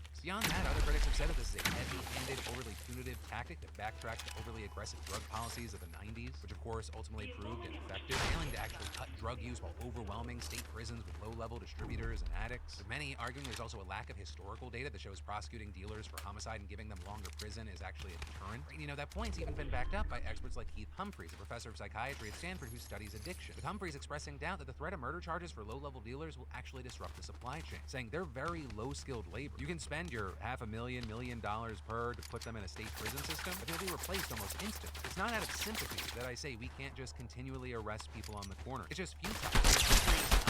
Instead of using retribution-based tactics that we've seen fail in the past, the local officials should be focusing more on rehabilitation and harm reduction, like providing Narcan or addiction treatment. Also addressing the root cause of addiction, like mental health and housing crisis. And again, all of this playing out as many feel that we need to do everything and anything possible to try to mitigate the ever-growing opioid epidemic and overdose crisis. And so with this, I'll end it how I started, with the question, should drug dealers be charged with murder and fentanyl overdoses? And then, you know, as someone who struggled with pretty significant debt in early adulthood, I know personally how stressful that can be. And I can only imagine dealing with debt today, coupled with the rising cost of pretty much everything. And if you're at the point where you're making payments every month on your debt and your balances aren't going down, today's sponsor, PDS Debt, has a program that rolls all of your payments into one low monthly payment. PDS Debt offers options that allow you to pay off your debt in a fraction of the time. Fees, which is huge. Just one low monthly payment.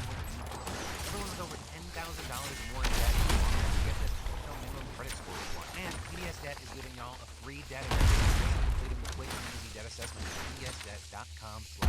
Yeah, there was a full breakdown of how to save on interest each month and the quickest way to take care of your debt. Just go to pdsdebt.com/thebrank. We'll get your quick and easy debt assessment today. It's time to take back control of your life and live for you, not for your debt. And then, so you already know that America has a broken multi-billion-dollar organ transplant industry. And if you don't, I got a link in the description on our deep dive into that. But what we got to talk about today is what could be the biggest threat to it. And what we got to talk about here is this Washington Post report that federal authorities are conducting a big, sweeping investigation into potential fraud committed by the nonprofit organizations that collect transplant organs. And this, according to 6 people familiar with the probe. Because as we've talked about on the show before, there are widespread issues with the U.S. transplant system. And specifically, at the center of all this, you have the nonprofit that has had an ironclad monopoly over the transplant system for nearly 4 decades. The United Network for Organ Sharing, aka UNOS. And not only does UNOS single-handedly operate the whole U.S. organ transplant system, it is the only entity that has ever run the system. Boy, oh fucking boy, does that arrangement have a truckload of problems.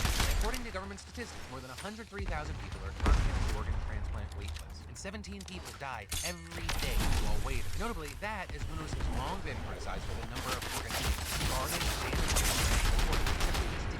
at all. Then back in 2022, the Senate Finance Committee published an insanely damning report on the findings of their own 2+ year-long investigation, which again, we have touched on. But at the very top level here is that this report revealed a winding network of failures that have cost lives, and specifically 70 lives from 2008 to 2015, with those people dying due to mistakes in screening organs, while another 249 died due to nerves. So we talked about real basic shit, like young to complete mandatory tests for blood types.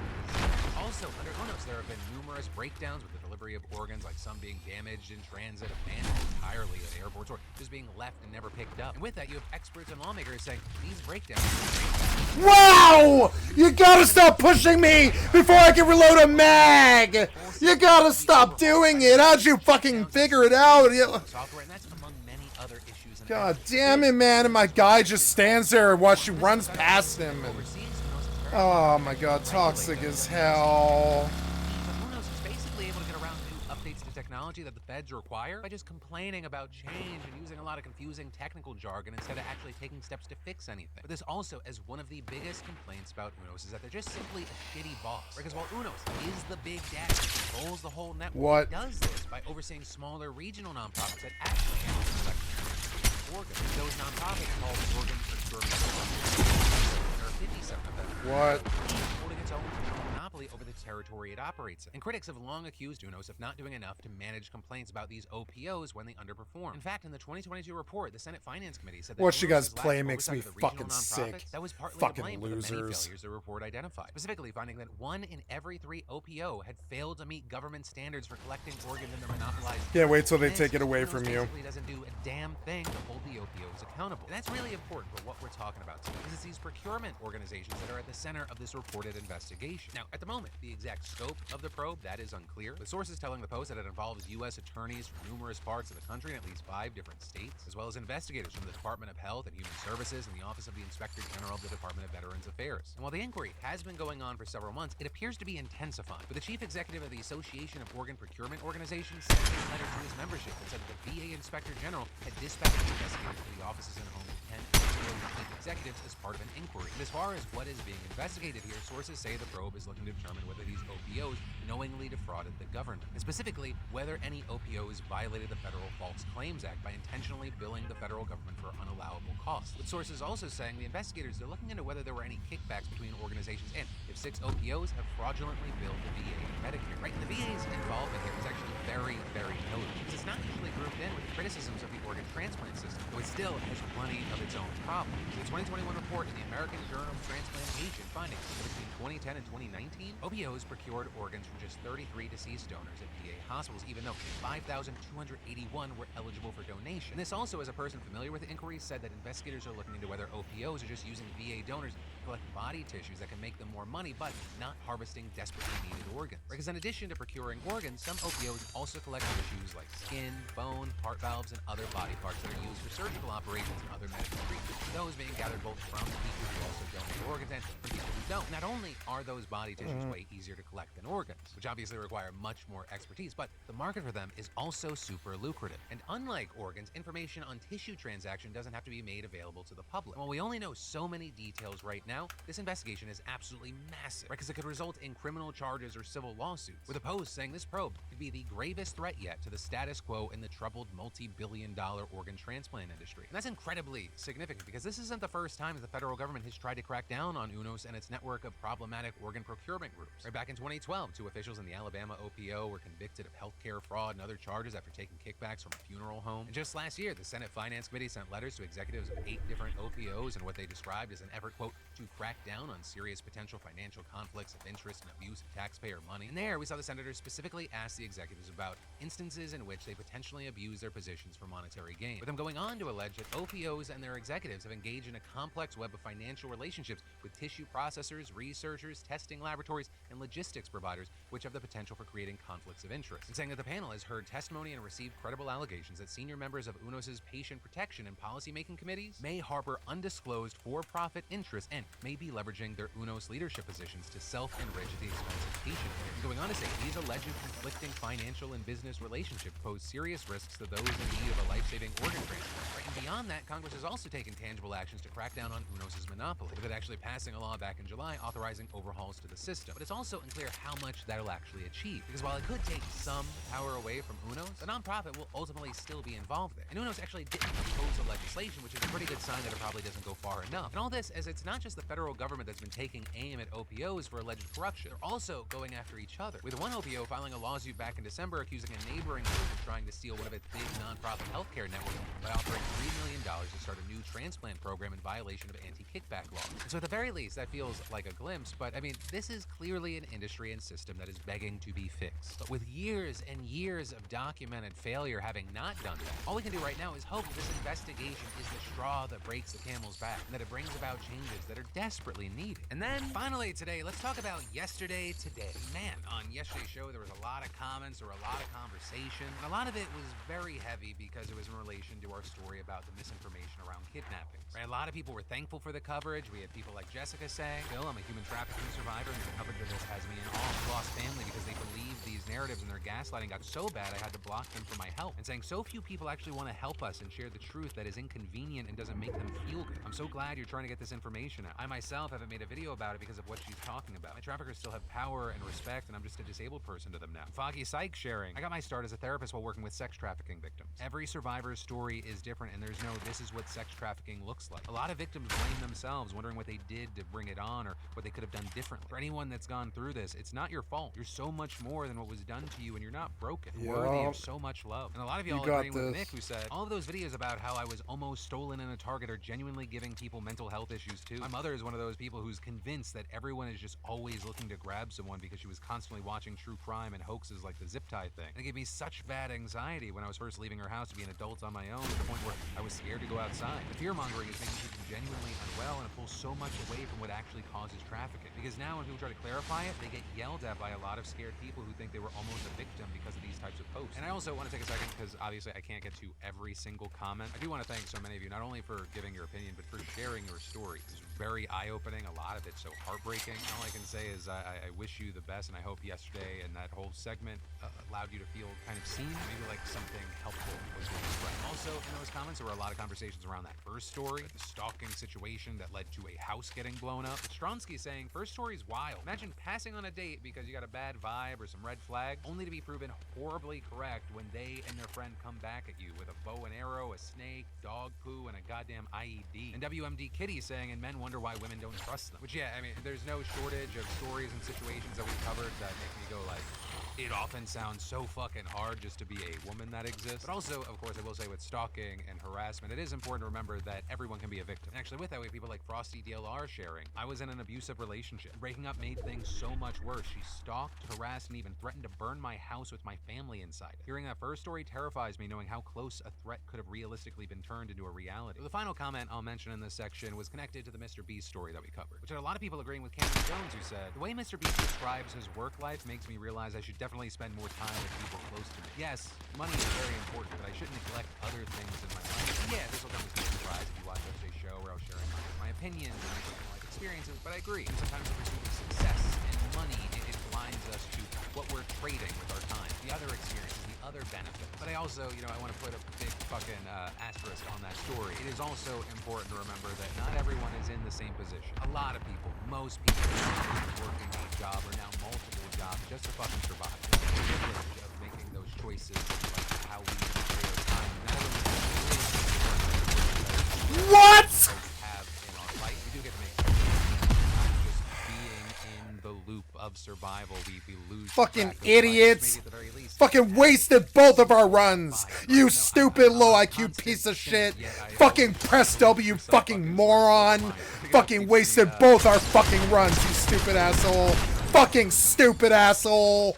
Fucking stupid waste of time, asshole. Is where today's show is gonna end. And I'll leave you with two things. The first being friendly reminder, join the text. 3 sweats came. All 3 of you fucking died. Leave me alone. Monday. Two, as always, on these Thursdays, my name's Philip Franco.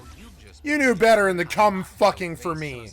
All 3 of you were like, oh, gotta go get that guy. You were shooting each other, doing fine. I show up and you're like, all 3 of you are like, oh, I gotta go get that guy. You converge and all 3 of you get fucking wasted like the bads that you fucking are. Stop pressing W and use your fucking brain, stupid pieces of shit. I realized I didn't have any armor for it. Stop wasting your runs and stop wasting mine. I thought I can quickly fix that with a teleport to Gridania to visit the shops. Upon arriving, not 30 seconds into the city, I got immediately What? Oh no. Why is this thing attacking me? Okay, I don't know.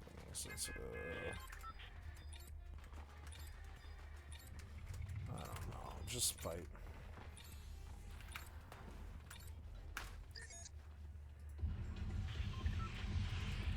Like I was just like in there, fine. You shouldn't have been able to push, and when you did, you got fucked in the ass really fast. I'm talking when you pushed my door, all 3 of you got wasted inside of 3 seconds. Inside of all 3, it was like watching idiot fucking low IQ young lemmings come pushing for the press W fucking feast and get denied inside of 3 seconds and wasted.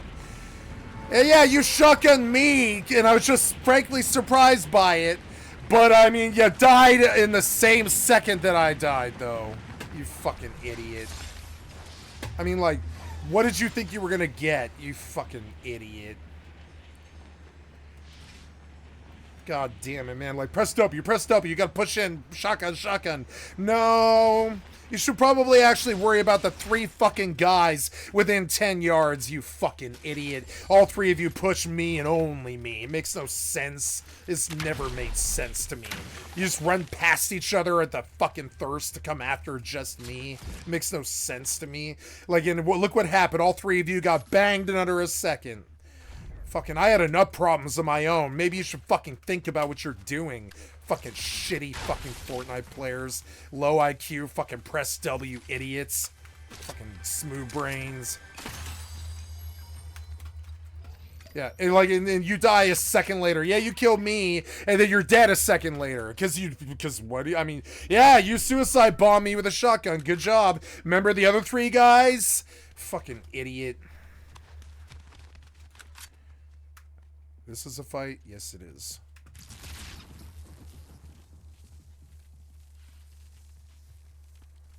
Okay, I'm scared about what's gonna happen here. I don't really know. No, I don't know. I don't wanna know.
What? Oh my god, look at these thirsty fucking sweats.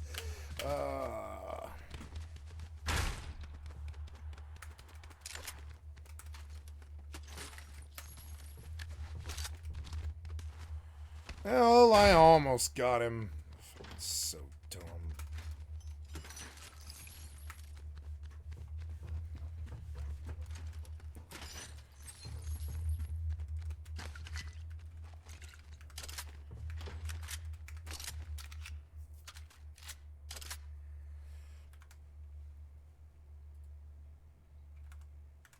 Okay, I gotta get up before this thing kills me.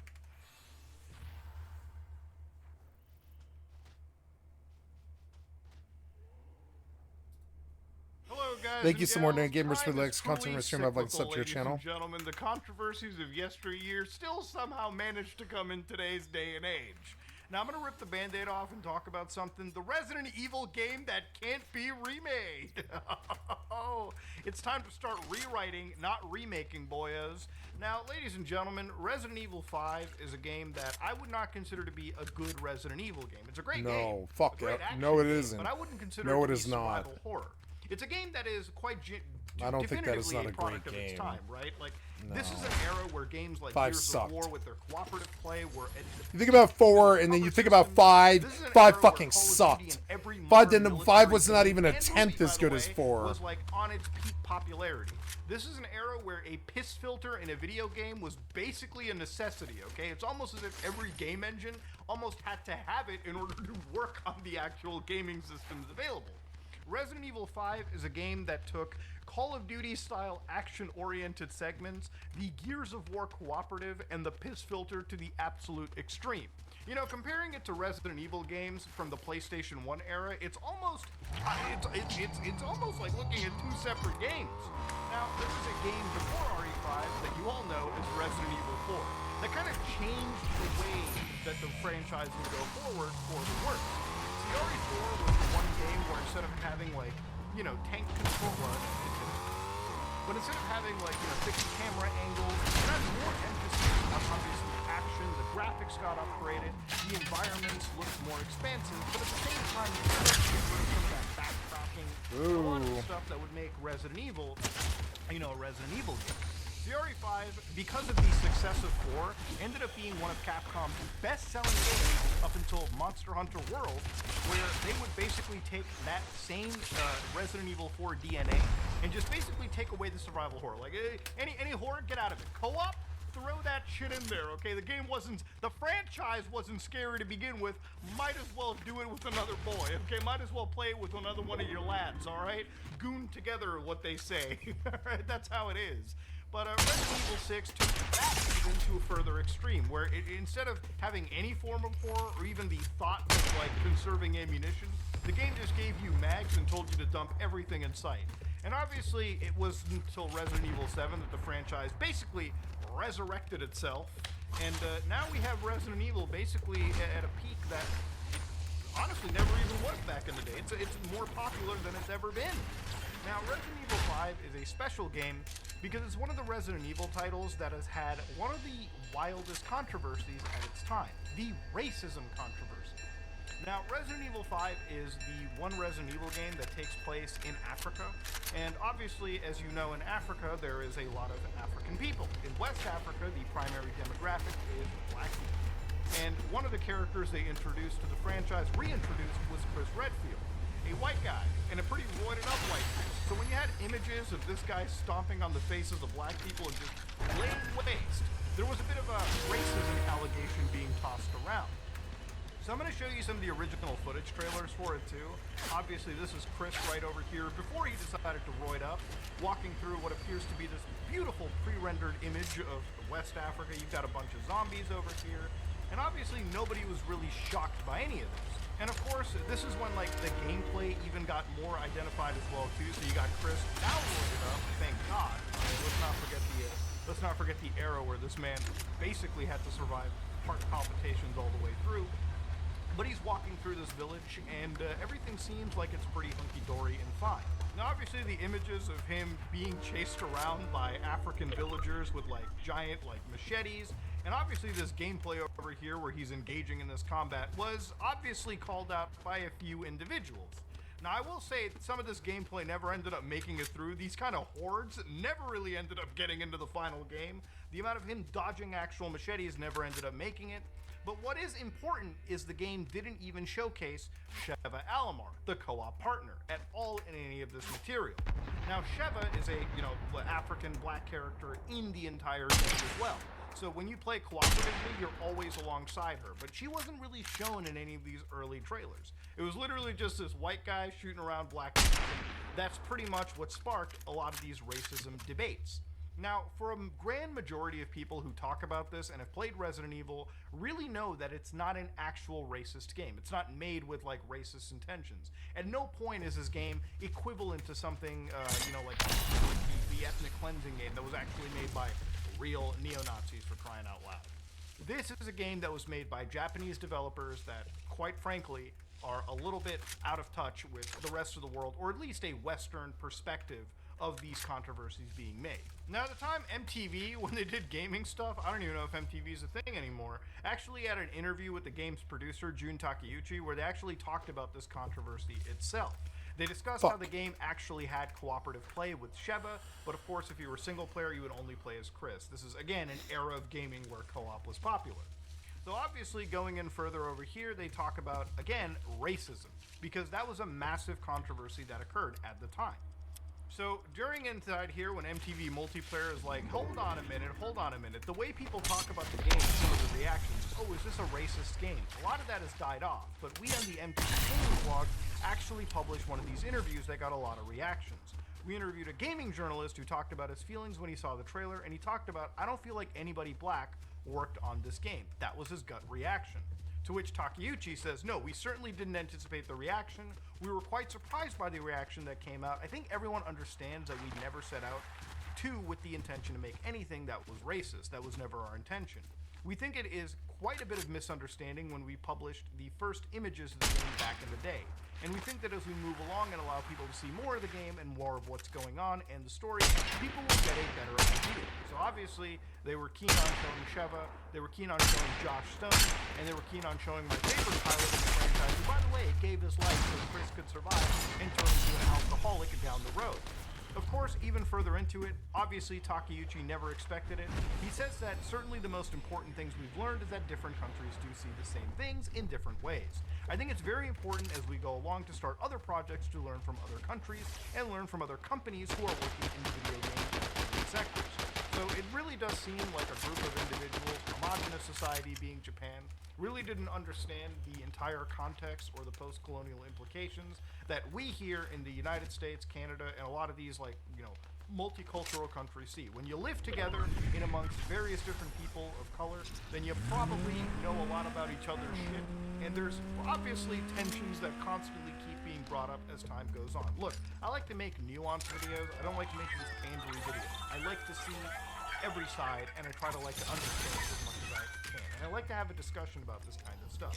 I'm not here to say that Resident Evil 5 isn't a totally racist game, or doesn't have depictions that probably don't age that well. But we'll get into it. So while I front-loaded you guys with a lot of things, the reason why this video is a thing is IGN contributes to this same controversy, by the way, the Resident Evil game that can't be remade. So obviously they're talking about Resident Evil 5. So inside over here, they have a few things they talk about. RE is a survival horror series. Not that you know that, playing Resident Evil 5, and obviously they're true. This is a game that they consider an unholy hybrid of Resident Evil, Gears of War, and Call of Duty. Obviously, I can agree, the piss filters, the cover systems, the car chases, the one car chase, by the way, it actually has a big tonal change from previous Resident Evil games. It's definitely more action. That's for sure. Then it says RE5 presents its enemies as waves to be gunned down with increasingly powerful weaponry. Their purpose is cannon fodder, a wall of meat to slow your progress through levels. And those levels are not locations to be explored. Instead, they're largely funnels that push you from entrance to exit. So obviously, to paraphrase here, Resident Evil 5's world is not meant to necessarily be explored. It's just point A to point B, which I do agree with. But to say that the enemies are just walls of meat to slow you down, brother, that's like every Resident Evil game out there. What the fuck are you talking about? Every zombie is meant to be a little bit of wall. Otherwise, you'd just be running through derelict streets getting from point A to B. Get out of here. So here's where the actual part of the article is really kind of obviously igniting. So the game is set in a fictional West African country. Resident Evil 5's primary antagonists are black men. Yes, technically it's the Ouroboros virus that protagonist Chris Redfield is fighting, but the parasite's host is depicted as a nation of mobs and primitives who are violent even before their infection. Intentionally or not, Resident Evil 5 positions Africa as the Dark Continent, an uncivilized world harboring a diseased population that needs gunning down via Western intervention in the name of global security. So again, it's a bit of a misrepresentation of the story of Resident Evil 5. Yes, there are aspects in Resident Evil 5 where there is actually an ethnic cleansing campaign between like two tribes. That's usually what the beginning of the game is kind of about, or at least it alludes to it. Now, there are sections in the game that I think portray the country or the region in a more poor light. Stuff that's a little bit unexplained. Like, I'll never be able to explain the blonde lady being grabbed and like infected. That has like no story bearing, and I have no reason why they decided to put that game in, other than making people go, oh, that's a little weird. But yes, there are actual problems with ethnic cleansing and tribe warfare in Africa to this day, and especially around the time this game came out. So it's not something that was actually developed in an unfounded way. Unfortunately, these kind of horrific truths still happen. If this game gets remade, I don't want them to eliminate this aspect of the game at all. In fact, I want them to touch upon it by providing a realistic view of this part of the world, so people who are playing the game can actually go, oh shit, things are wrong. Maybe we should try doing things a little bit differently, or maybe we should pay more attention to the welfare of these people and making the area better. So anyways, the next paragraph is, the insensitive treatment of people of color was hotly debated even as early as Resident Evil 5's debut trailers, pointing out the game's uncomfortable post-colonial imagery. These arguments and think pieces continued well into the game's release, with IGN's own former editor-in-chief having wrestled with the subject. But that was 2009, a time when race was apparently a debate rather than a reality. In a 2020s post-Black Lives Matter world, there is only one acceptable response to a white man shooting waves of Africans for an entire video game. No!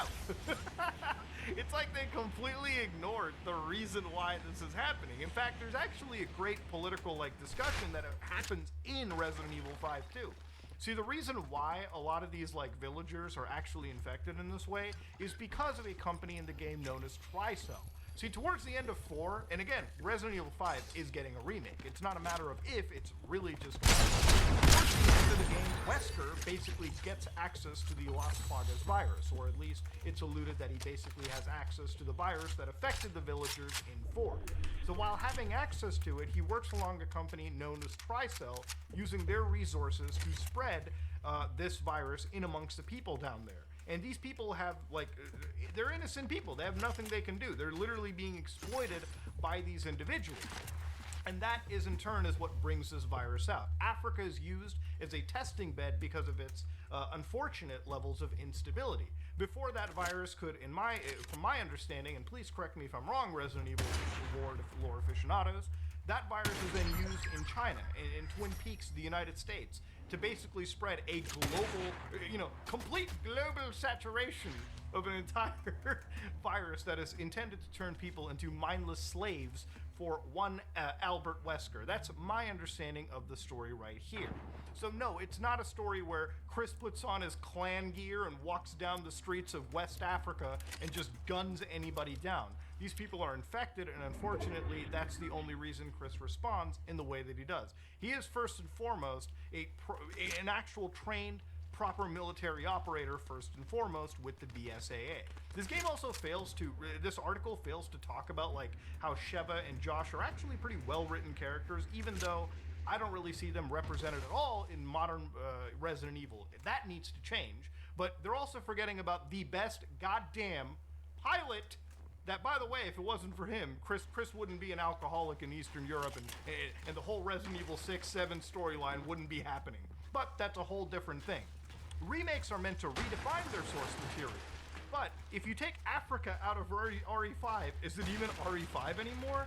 No, it's not. I do agree that maybe the writing can be a little bit more sensitive on the actual topics and probably discuss more of this kind of stuff in a more logical manner, sure. Maybe show people the grim horror realities, but at the end of the day, these are B-movie style games. They're meant to be delivered in a way where you don't really have to think too deep into their stories. They're fucking zombie games at the end of the day. Now, of course, this is one of the things that I wanted to look into this article before. Obviously, there were people that brought up some points of contention, right? There are actually racist depictions, I would say, borderline very. So chapter 3, the marshlands, is where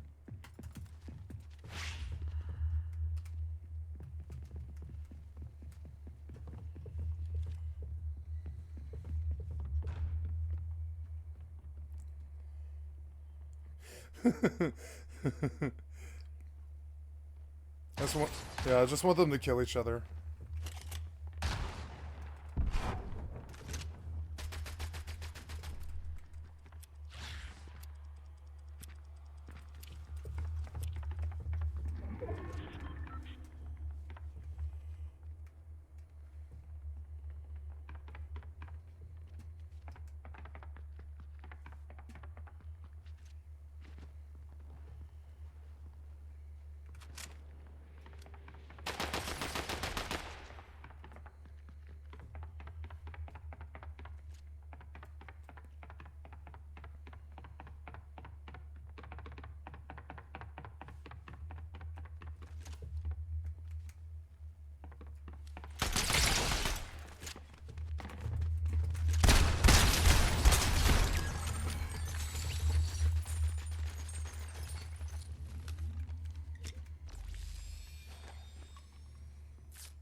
Come on, man! 49 health!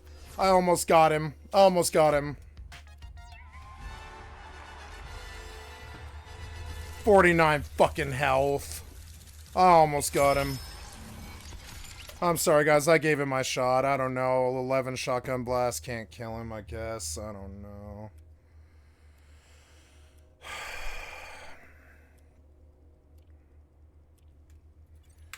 God damn it. Fucking scrub. He fought well. Where you actually go into like the real backwoods of West Africa. You actually go into like, you know, a tribal area. And tribes exist to this day. There are tribes in Africa that are completely disconnected from society, and they have no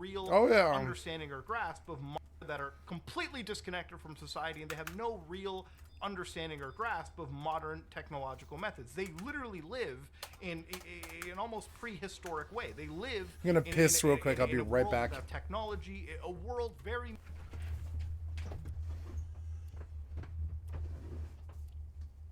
This was so.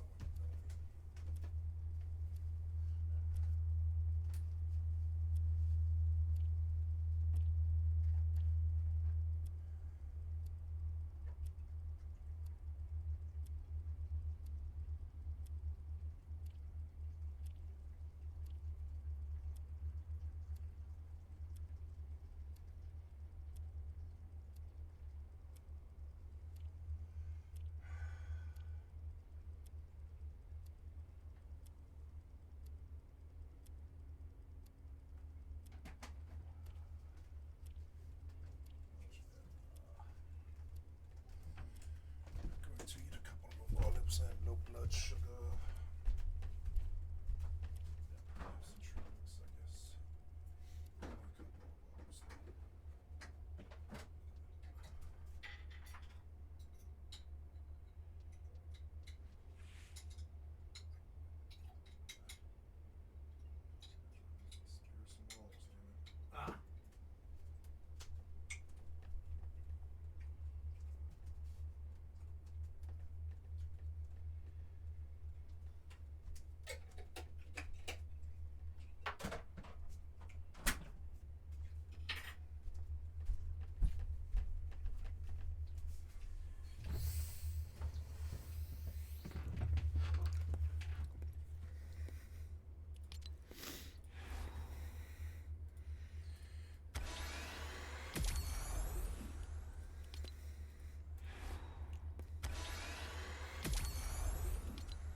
Much we have forgotten if you're watching this video.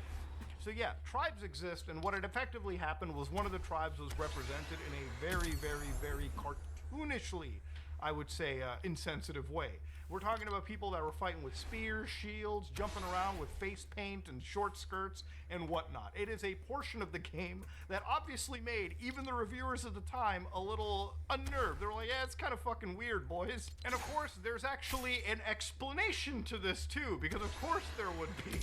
In one of the actual notes that you can find in Chapter 3, the Village Youth Diary, they actually discuss exactly what happened and why the villagers look so stereotypical in the town.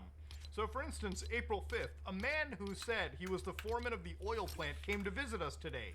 He said he wants to inoculate everyone living near the oil field against some kind of disease. In my parents' generation, they tricked our people and stole the land to turn into their oil field.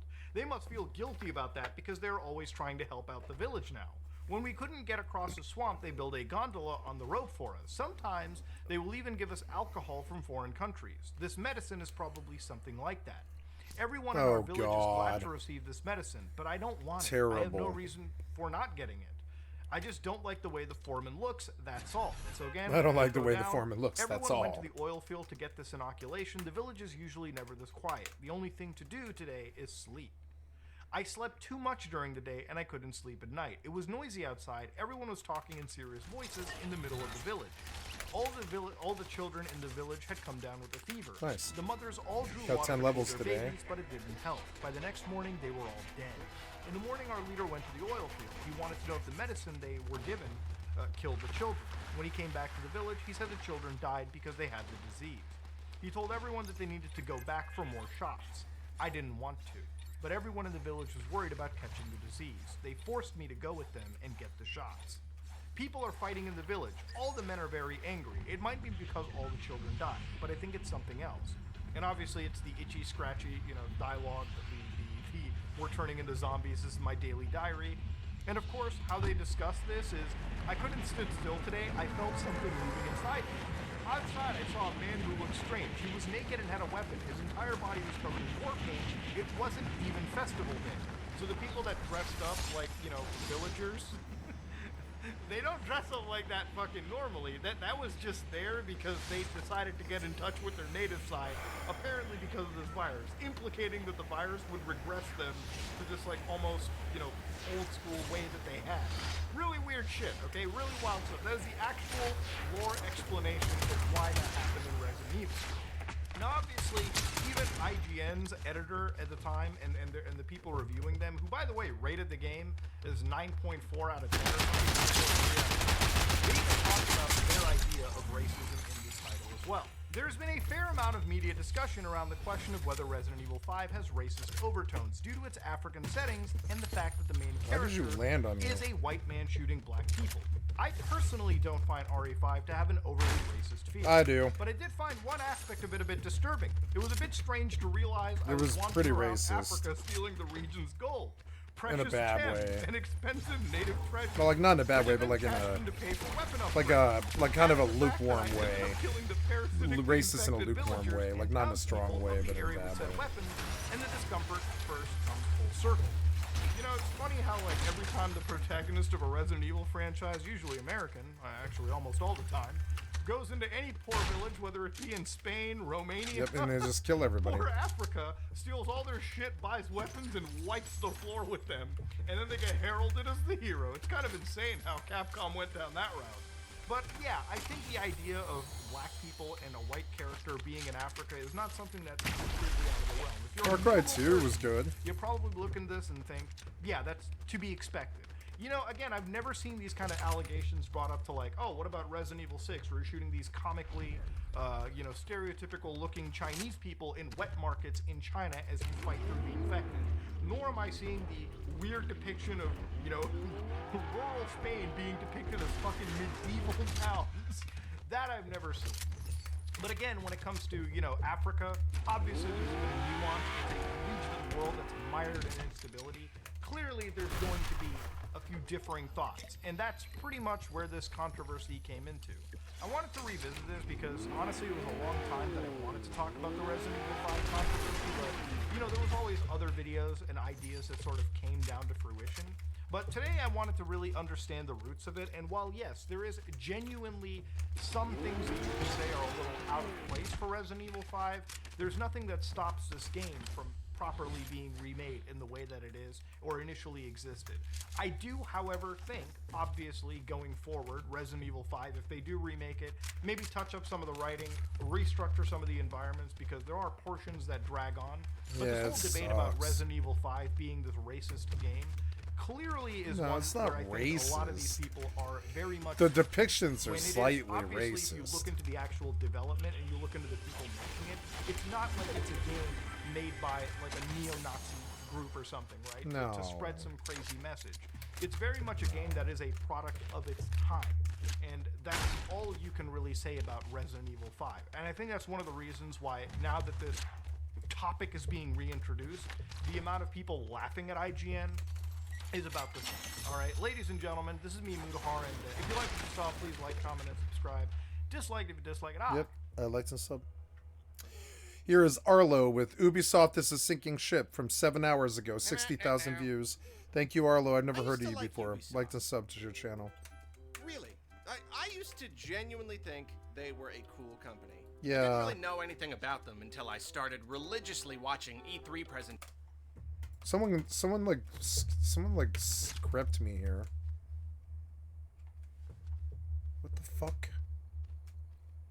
Who the fuck just crept me here? Like, someone just crept me here, like, right here. I heard them, and then I saw them.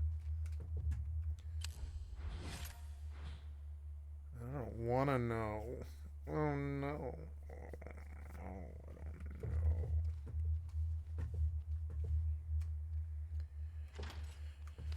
don't know. Oh God.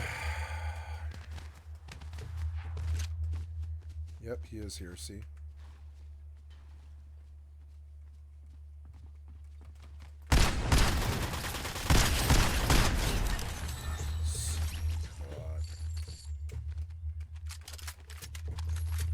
Why you guys give me heart attacks and stuff, you stupid bots?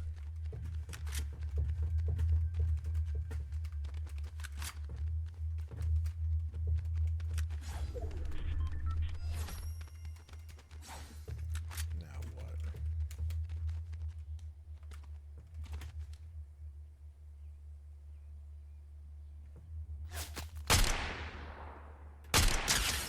I hit him somehow. I can't believe I hit him. He was like, what? I don't know how I hit him, but I hit him. He was just standing there. I don't know.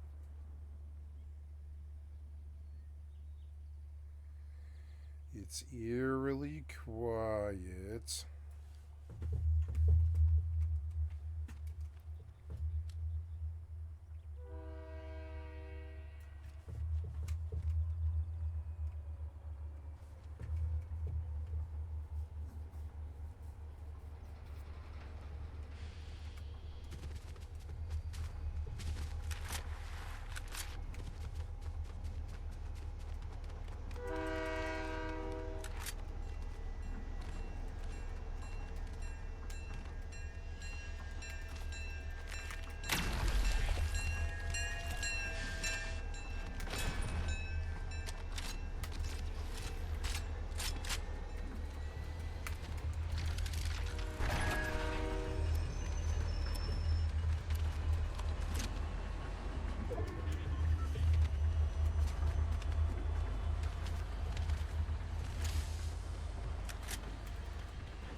He's gonna have to get off.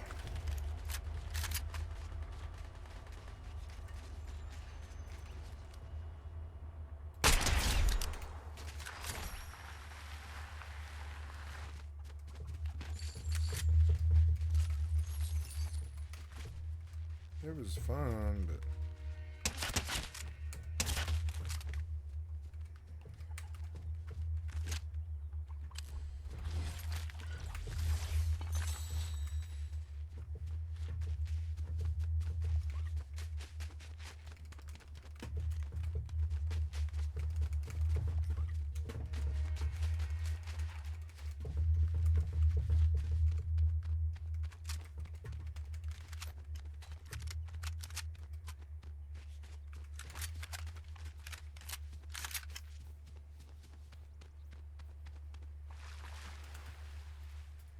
back in the day. Back when E3 was still kicking around, all the big companies showed up every single time, and for a few days each summer, I could plunk myself down on the couch and watch presentations morning, noon, and night.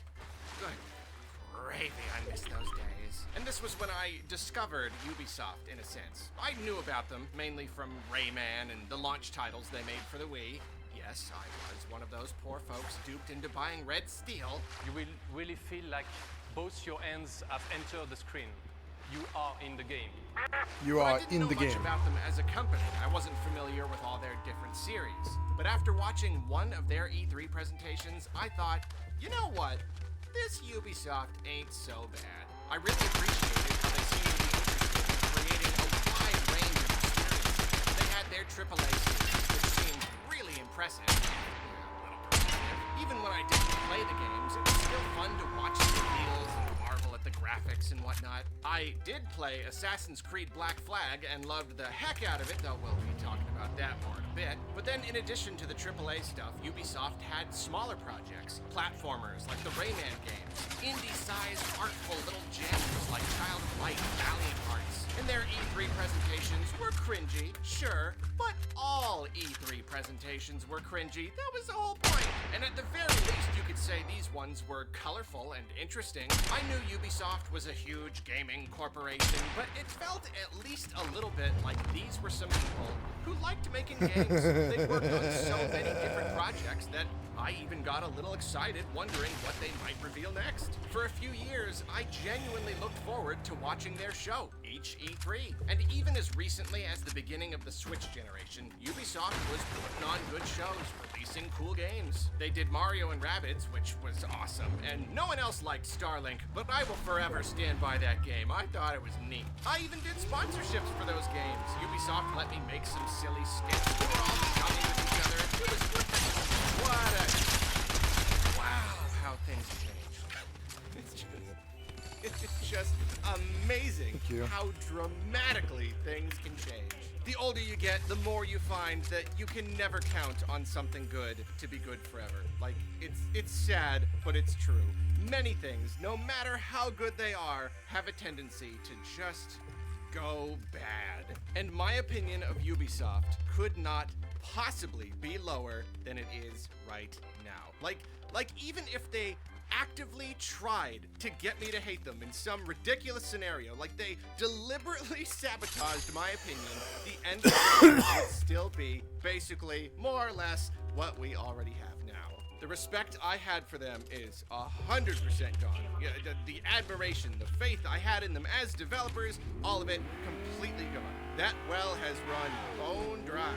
Now, that's not to say the company is incapable of making good games. They just put out a really cool-looking Prince of Persia Metroidvania of all things, and I hear it's amazing. Then Mario & Rabbids Sparks of Hope looks like a really cool sequel. Ubisoft is a huge company. They've got plenty of passionate and talented developers on the page. Man, if anybody wanted to play Metrovanias anymore in 2024, who the fuck wants to do that?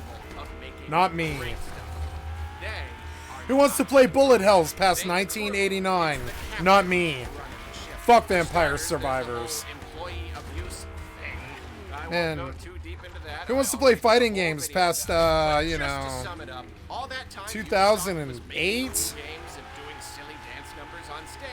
They were also cultivating a toxic and abusive work environment where the top executives were allowed to harass anyone they pleased with zero repercussions. And even since all that came to light, they have done essentially nothing to fix the problem. So that's already plenty reason to just be entirely done with Ubisoft as a company. It is run by very, very evil people. And I'm not a fan of evil people. Not my thing.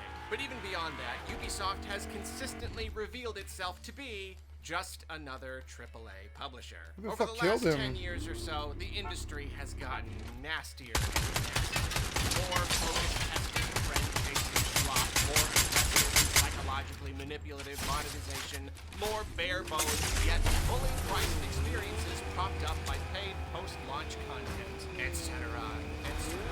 Not every company has gone down this road. Plenty have decided to hold their ground, keep doing their own thing, not sink so low.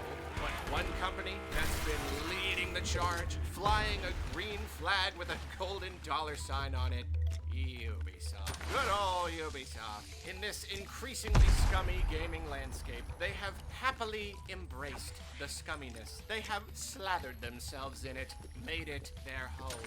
When live service games became the big money makers, Ubisoft basically said, all we make now is live service games. Everything else is worthless. When microtransactions became commonplace, they were eagerly adapted by Ubisoft. And multiplayer games, that's one thing. It's easier to monetize a multiplayer game, especially if it's free to play. But what about single-player games? Oh, but not just single-player games. full price ones. Assassin's Creed sold very, very well. When they started releasing them every single year, there started to be a problem and they had to pull in the reins a bit, but for the most part, it is an incredibly profitable series. Not profitable enough though, it seems. Ubisoft introduced Why? RPG elements to the It series. sucked. Not because It was this like was a hundredth natural of good. It wasn't even evolution of the formula, a hundredth of but good, so they as could good as sell WoW players Road. XP multipliers. I'm not making this up, and frankly, to this day, I am appalled that this happened, and it just kind of happened, and it's just sitting there having had happened, and we all just kind of have to deal with it. They introduced XP into their games. Yeah, because you liked a bad game. so they What could did you think was going to happen? XP It's a to bad the player game. in order to It sucked frustrate compared to them into WoW. purchasing multipliers. It's unfathomable. Like, it's disgusting on such a deep level.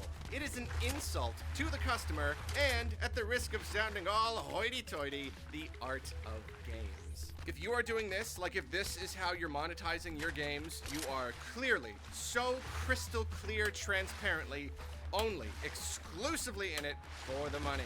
You clearly do not have even one shred of care or even humanity for your audience. Just like none. That's it. You're the scammer, they're the mark. That's literally all this is. So yeah, I think Ubisoft is pretty awful. We are establishing that pretty firmly right now. But you know what? You know what? I do have to admire one of their qualities. It is their unshakable reserve. Their passionate dedication. This guy's got like a sock puppet thing going on. Awful. All that trend chasing, that pledge to focus almost entirely on live service games. Yeah, it's not working out for them. That's the thing about live service multiplayer games. If they work, then they make you a lot of money. But if they don't, if they just don't click with players, then you've got yourself an extremely expensive flop on your hands. These kinds of games take so much money, so much infrastructure. They've got to support millions of players. They've got to have content planned years in advance. They've got to run well. They've got to be polished. They've got to really stand out from the vast ocean of similar games, all vying for the market's attention. But there can only be so many popular multiplayer games at any given time. And Ubisoft just keeps making games that people don't care about. Their live service games are failing, or otherwise Yeah, how do you not keep performing as doing well as that? they How do you want. keep, Their like, how is it multiplayer fight, series like, that used to be successful are morphing to fit the live service how is it that you, like, still justify making them in that market for 15 years of bad games? How are you still alive? You know? I kind of wonder how Blizzard was still alive. It's been so long since they've done something good. Bethesda 76 was good for about 5 years, but it's been, what, 2 years since Bethesda's done anything really super good? Or even like the afterglow of good.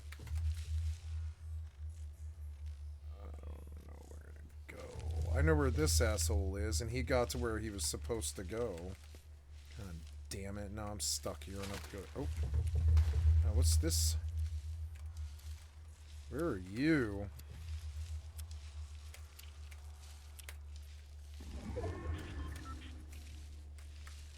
He's in the water? Oh my god, he's gonna push me, isn't he? Yep.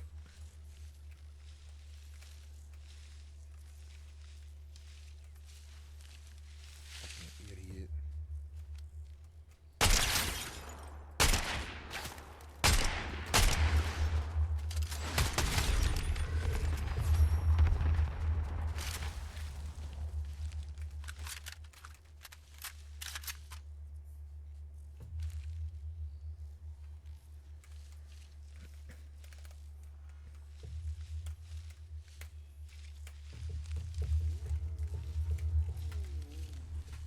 What?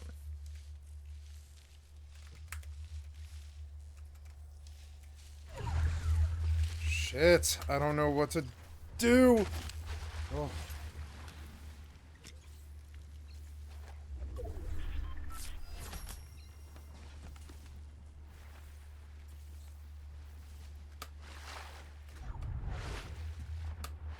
Wait, it's gonna end over here? It is. Oh, shit. She's gonna see me swim. I don't know what to do. I can't get cover. I don't know what to do. That's not good. Well, I'll try to live.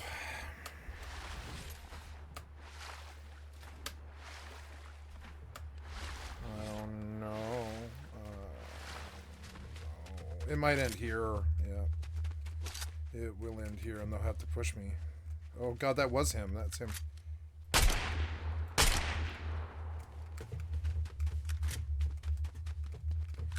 I don't think I have to push up the canyon. Nor that I think I should. I don't think I can.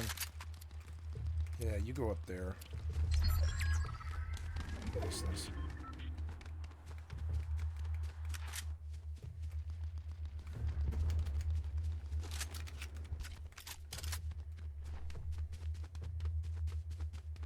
Shit. I'm like fucked down here where I can't do anything. I'm going to die. I need to get up. Like before this gets any worse. I need to get where they can't see me. Oh god, no, that wasn't it. That wasn't it. I don't know what to do. Maybe I got me. Yeah, maybe I can go up there. Okay. Go, go, go.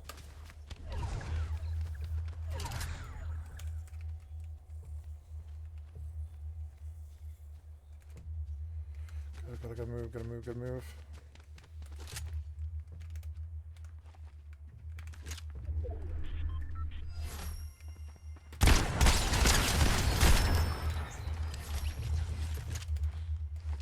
I've got 2 crowns, that's the 3rd one.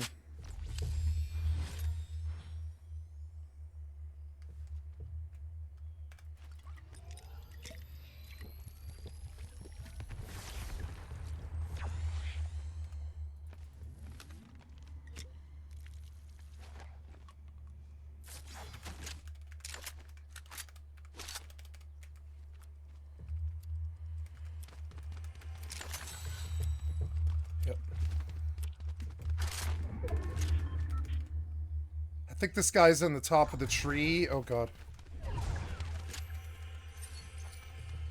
I don't know what to do. I want that. I want that.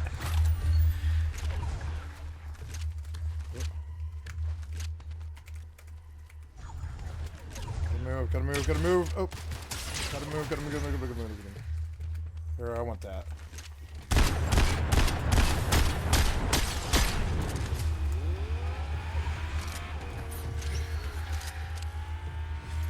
See, last one. No, I'm gonna die to the storm. No! Nope, the storm. I couldn't believe that. I can't believe that. Fucking storm.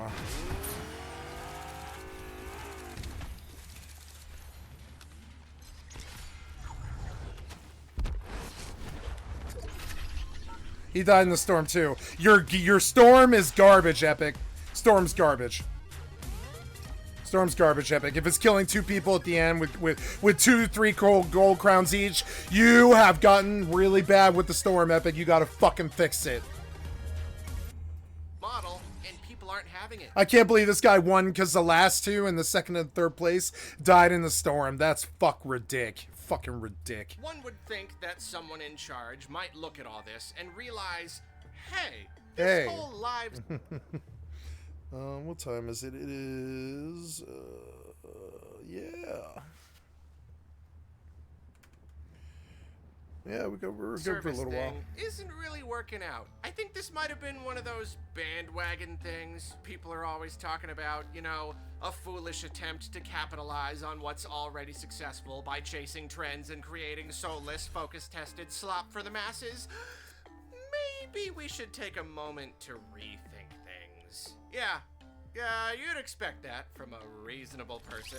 With the dudes in Ubisoft's captain's cabin gathered around the table with all the maps and stuff on it. As recently as last year, CEO Yves Guillemot was like, we love live service games. Live service games are life. I mean, he Just can't keep this guy down. What a little fighter. Then on the single player front, they essentially built an empire on making games using the exact same formula again and again, without Assassin's changing Creed it. and Far Cry, for a while it felt like they were essentially the same games, but with different stories and camera perspectives. The gameplay loops were just No, Far Cry so was not like similar. Assassin's Today, Creed they've at diverged a all. fair amount, Not at but all. Ubisoft Not has even put close. out so many games from each series, and pumping out games like mad, that used to work for Ubisoft, so they kept doing it. And particularly in the case of Far Cry, people are caring less and less.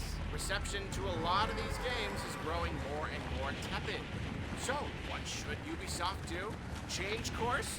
No, not on Double your life. down, How about bitch. we just make sure that all these games ship with more microtransactions, Double more down. XP multipliers and premium currencies and special items you can only get by spending even more than the $60 or now $70 you already spent on this stinking thing. It seems like no matter what happens, no matter how much they fail, they refuse to learn. Shwemo himself has even admitted here and there that, yeah, they're turning out some real stinkers and they need to do better. He says that, but he just says it, and then that's it. Nothing changes. They keep making stinkers. Which finally brings us to the analogy this video was built upon. And the reason I am really sad I don't have my green screen yet, because in the last Ubisoft video I had this thing where I'm looking and there's like a bridge and it's burning, and this time I could be here, it could be a ship and it's sinking, it would be awesome, but oh well. Point is, Ubisoft is a sinking ship. Now, that's not to say that they're at risk of being entirely sunk 100% anytime soon. It's hard. Despite all the failures, they're still making some money. Reception to many games may be tepid, but these AAA games do appeal to very wide audiences, so sales are often okay. And all the microtransactions, I'm sure those help.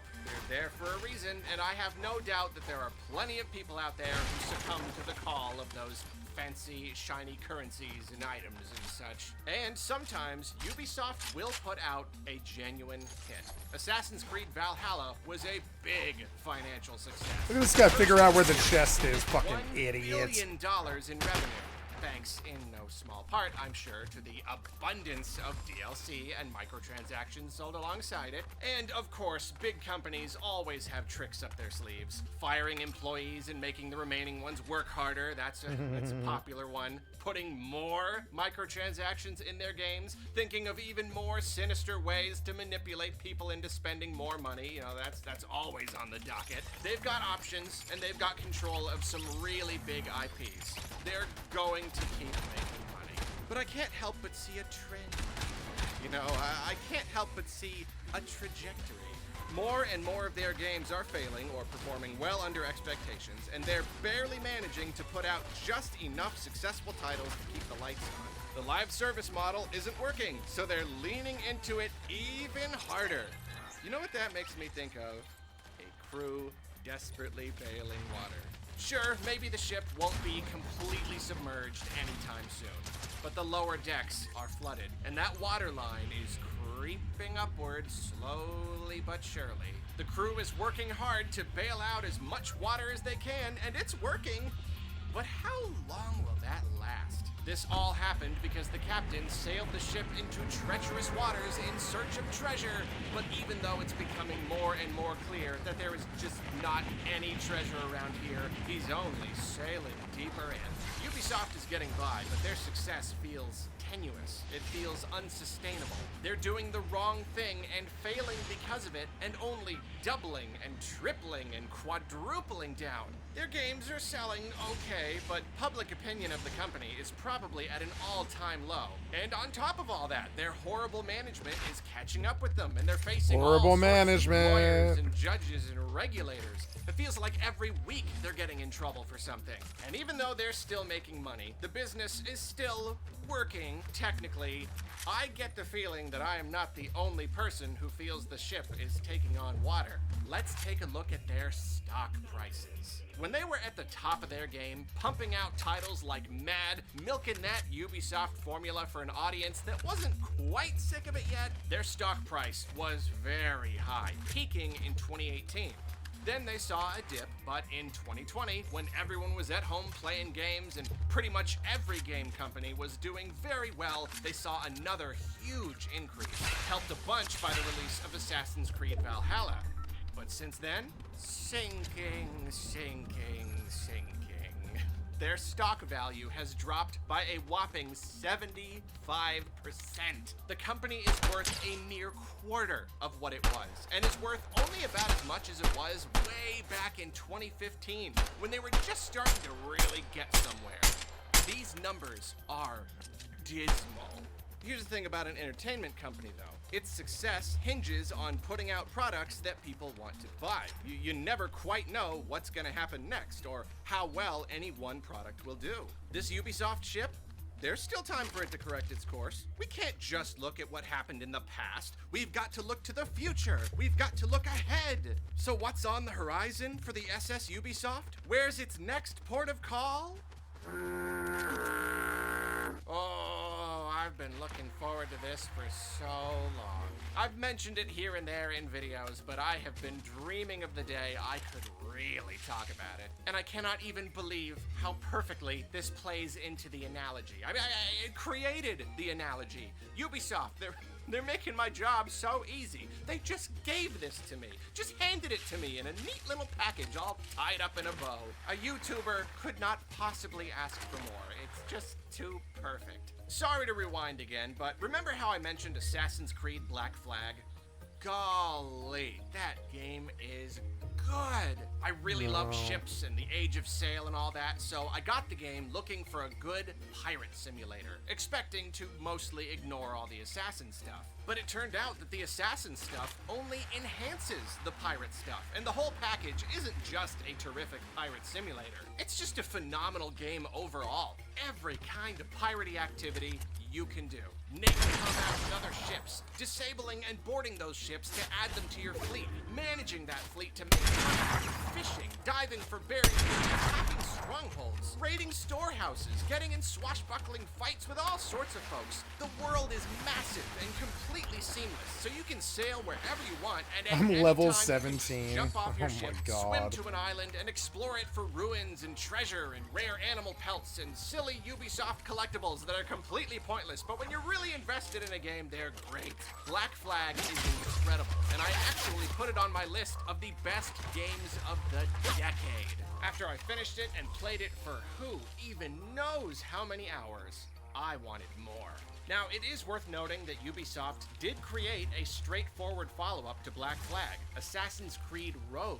But they gave it to a studio that had never made an Assassin's Creed game before, threw the game together in well under a single year, didn't market it. I honestly did not know about its existence until years after the fact, I'm not even kidding. And they only made it in the first place because they wanted to put Unity on 8th gen consoles only, so they needed something for people still playing their PS3s and Xbox 360s. And despite all that, the game still turned out pretty okay, and while they haven't revealed solid numbers, we know it still sold decently based on what they said about it. That was all Ubisoft could muster when it came to an actual follow-up to Black Flag. A comedically rushed sequel scraped together purely to help fill the holiday slot during one transitional year, then quickly forgotten.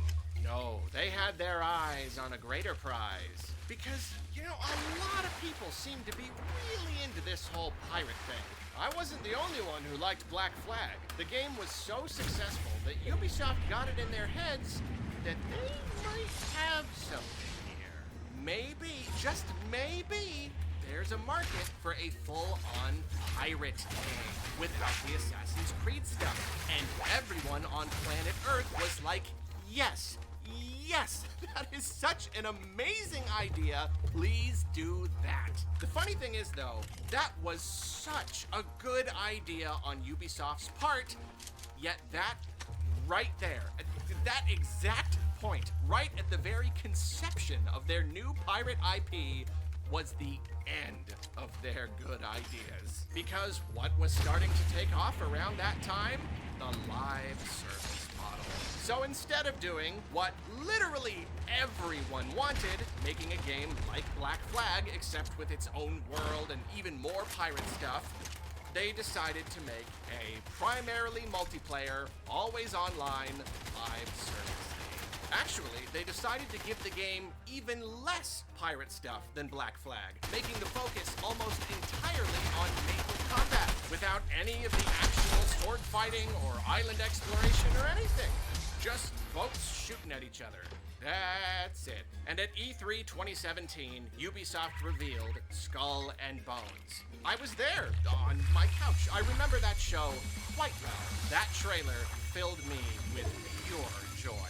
It appeared as though we were getting that full pirate game after all. It was a dream come true, and it even had a sea monster in it, suggesting a much more fantastical, fictional world, which was everything I could have wanted.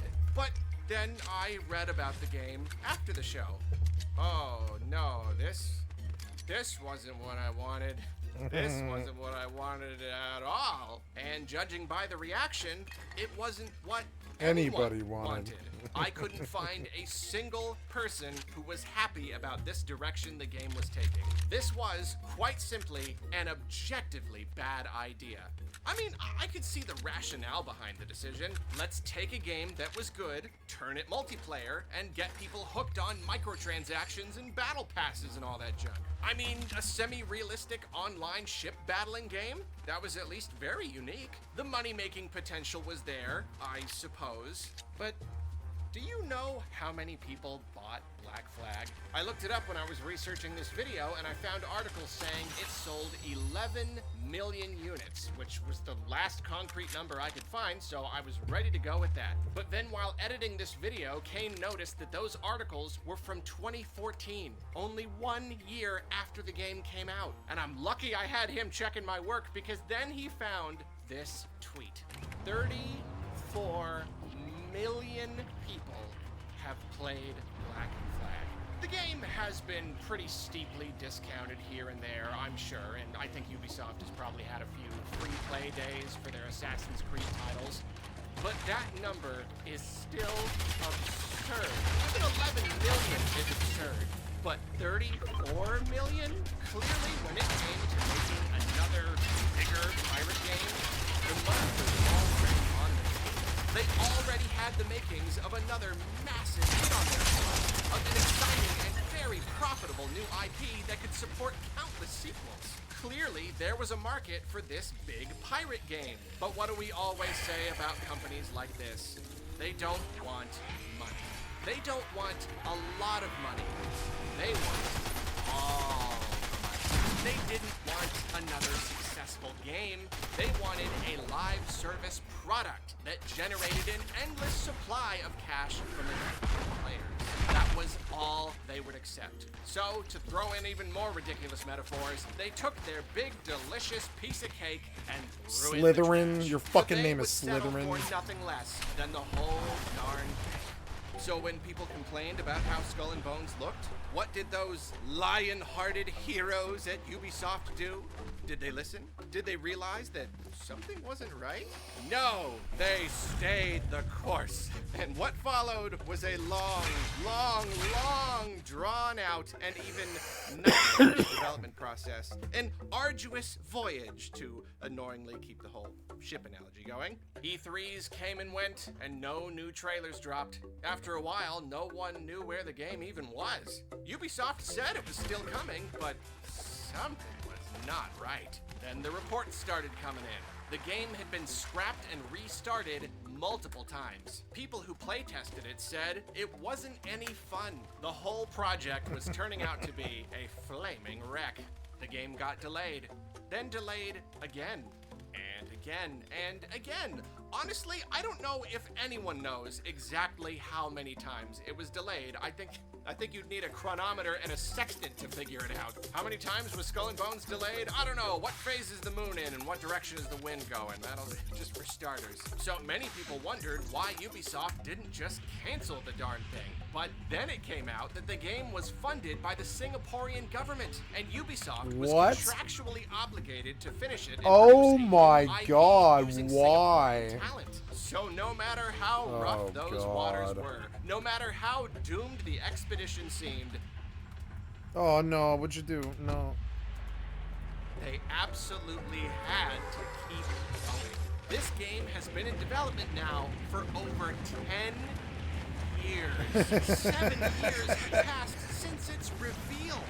I don't want to play this anymore. I'm gonna switch it up. How much money they must have spent on it. I mean, I truly cannot imagine. Oh, but this is where the story really pays off. When they revealed Skull and Bones, we all said that the idea of a game like Black Flag, except only the naval combat and none of the other stuff, was a flat-out stupid idea. And over these 7 years, they have rebooted and retooled the game more times than we even know. People have told them their game wasn't fun, so they've just kept working at it, trying desperately to produce a good, finished product they could actually release. And now, against all odds, the game is finally out. The battered and bloodied and scurvy-ridden crew has reached their destination at last. And what's the game like? What format did they eventually end up going with? Well, it's like Black Flag, except only the naval combat and none of the other No, stuff. I've change not it. played it myself, but I have heard I don't many know. I'm not early gonna play reports, Sky and Missy. I'll it's play literally Mortal too. exactly what they advertised in 2017, and everyone told them was a bad idea. You can walk around in your little town area and talk to NPCs and stuff, but everything else is done on your ship. It is nothing more than naval combat. Activities we were once able to do ourselves are now reduced to mere cutscenes or unenjoyable mini-games. As far as piratey stuff goes, no, as far as actual gameplay goes, it's literally just less than Black Flag. And from the sound Your of it, skill it's has also, increased. wow, humongous surprise. Not very fun. Some people are having fun with it, and I'm not doubting that there's some good stuff in there. It clearly leans a lot harder into the quests and the progression and all that, and that's certainly stuff I would want in a game like this. Your but skill when you has remove increased. all that other stuff that made the experience feel like a real pirate simulator, when you strip away a dozen elements and leave only 1 or 2 intact, I fail to see the point. Your and skill for has every increased. cautiously optimistic take I read a dozen more from people who played the beta, found it to be a slow, grindy slog, and uninstalled without looking back. Even if there ends up being an okay game in there somewhere, and some people take a liking to it, Your it's skill so has increased. abundantly clear that this is not the game Ubisoft could have made. Also, who even knows how aggressively the game will be monetized?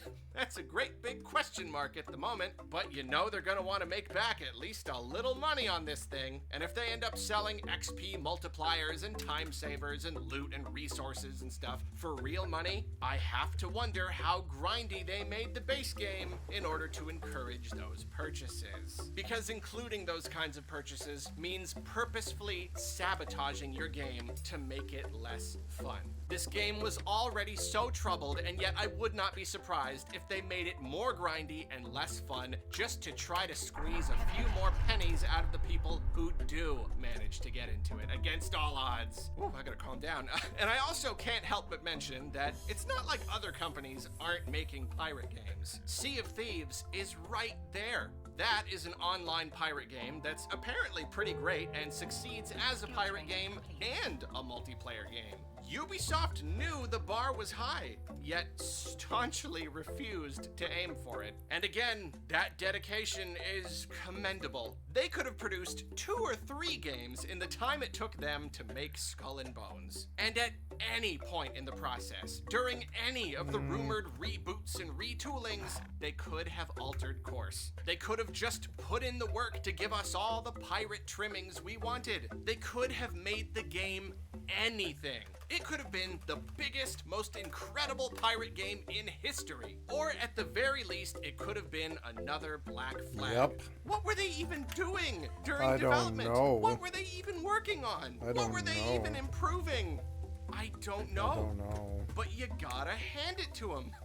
They stayed that course. No matter what happened, through thick and through thin, even when the wind was against them and they were taking on water, They pressed on. They would make their mediocre live service Black Flag facsimile or die trying. And now that they've finally done it, the most embarrassing thing is that they've got to release the game with a straight face and act like nothing is wrong. Like this is a game people have actually been looking forward to and not making fun of for the last 7 years. Yves Grimaud defended the $70 price recently, claiming that this was the world's first quadruple A game, which is... It's so intensely funny and gross and sad that I can't even dwell on it here. That statement is just too powerful. Oh, quadruple A. This game. This is the one that you call quadruple. I can't. Okay, no. Gotta move on. Sorry. For over 10 years, Skull and Bones has been one massive leak in a ship full of holes. The ship is still floating, but only because the crew is bailing water so hard. And it's worth noting, Ubisoft is now in trouble with Singapore for mistreating the employees working on Skull and Bones. Of course they are. I'm no analyst, and I don't know what Ubisoft's projections look like, but I don't think there is much chance they're gonna turn a profit on this game. And you know what? This isn't the only game of theirs that's been languishing in development hell, hemorrhaging money, constantly teasing fans who have already lost interest. Beyond Good and Evil was a very cool single-player game that eventually gained cult classic status. Hell? Why Beyond is there Good and no Evil 2 zombies? was announced in 2008. Oh, the Then spawns we are didn't hear fucked a up. single thing about it until it was re-revealed, funny enough, at E3 2017, right along with Skull and Bones. Yeah, that was a really great show, we thought.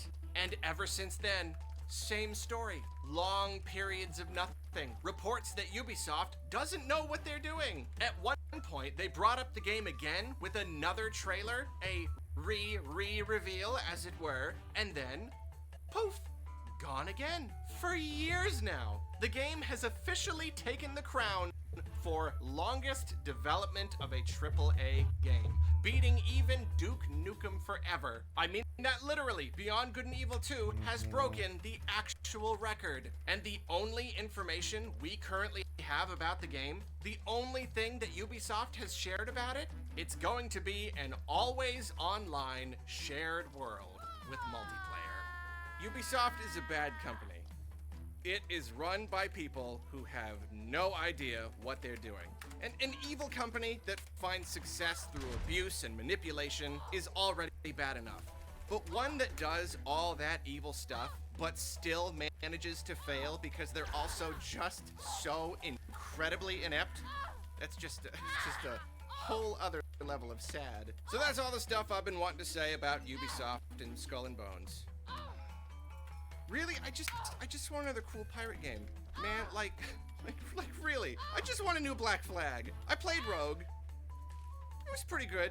I think I liked Black Flag more. But like, I want something new, you know? I want the next one. I want a cool, new, single-player pirate game. But I mean, hey, I don't know. Maybe we'll get lucky. Even if Skull and Bones ended up the way it did. Just play Maybe EVE after Online, all you're that, dumb. someone EVE at Online is Ubisoft will good decide enough to for take all of all it. the lessons learned and just make a new Assassin's Creed with pirate stuff. I mean, I'd certainly take that over nothing. Actually, let's see. What's the latest Ubisoft news? Ubisoft is reportedly developing a Black Flag remake. Black Flag remake. They're like, oh, we'll milk this however we can, you know. I'm at it now. I used to like Ubisoft. Really. I used to genuinely think they were a cool company. You just restarted the fucking video. Why?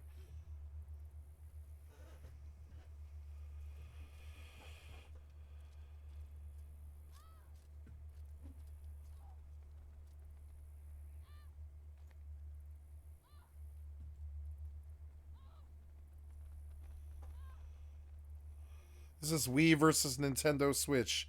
It's the by Wii Scott versus Stash. Nintendo I'd like to Switch, sub and to your the channel. categories are Thank you. Wii Motion Plus support, blue Wii on the box, named Wii. Who's gonna win? I thought this would be an interesting matchup to see. Both of these are Nintendo's 100 million plus selling home consoles. Some of their most successful products ever. But which one is actually, like, good? I do enjoy both of these systems. Of course, you know, I do have quite a bit of nostalgia for the Wii, but the Wii isn't, like, my favorite Nintendo system. You know, it's one of my favorites to, like, look back on and discuss and just kind of look at all the fun little quirks about it. And it does have some of my favorite games of all time. I mean, Mario Galaxy is my favorite game of all time. And, you know, that's all Wii all the time. Like, everything about that game is just... the Wii is encrusted into that game's DNA. Like, you must think like, oh man, the Wii must be my favorite console of all time. No, I do like the GameCube quite a bit. The Wii does have a lot of faults, even though it does have a lot of amazing things about it. It sold so well, and I think everybody can at least say something nice about the Wii. I do find that it may be a little underrated in some ways, which some people would be like, how could it possibly be underrated? I mean, it sold so well, and everybody remembers the Wii. But, like, back during the Wii's era, it was always the punching bag. Everybody could easily look at the Wii and be like, oh my god, look at that, like, lame-ass multi-platform games, like, no great third-party support, tons of shovelware, and even the Nintendo games, like, they focus way too much on the casual releases, and a couple of their big franchises skip the platform. You know, that's why I think it's underrated, because it got a lot of criticism, and much of that criticism is valid.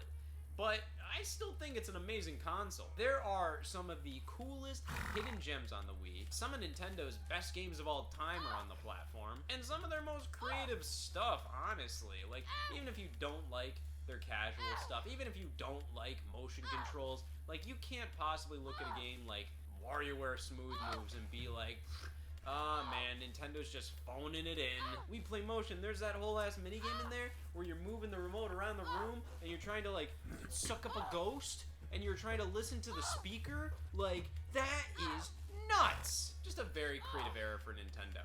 I wouldn't say it was like their best of all time because I feel like the Wii had a lot of droughts. Just a lot of times where it kind of felt like they were going like way too hard on the casual market, or they were just kind of resting on their laurels. Like, I look back at like, let's say the year 2009 for the Wii, and like they didn't pump out like a ton. From what I remember, that year was basically like Punch-Out Wii, which I love Punch-Out Wii. New Super Mario Brothers Wii, that was a big deal. That was a good game. That was kind of it. There was like some other cool stuff, like, you know, Excitebots, but it's just like, as much as I want to like say like, yeah, Excitebots is a heavy hitter game, it's fucking Excitebots. And then a year like 2011 was pretty much just Kirby's Return to Dreamland and Skyward Sword, and both of those are This great is games, too but, Nintendo for my taste. I'm terribly sorry. I actually don't really like Nintendo. Got a big drama day today. Thank you We for do have a Tom big Dark. drama I'd day. like There's to a lot sub to your going on. channel. There's a lot going on. Sometimes I get skibidi on the mic. Well, we have a big drama today.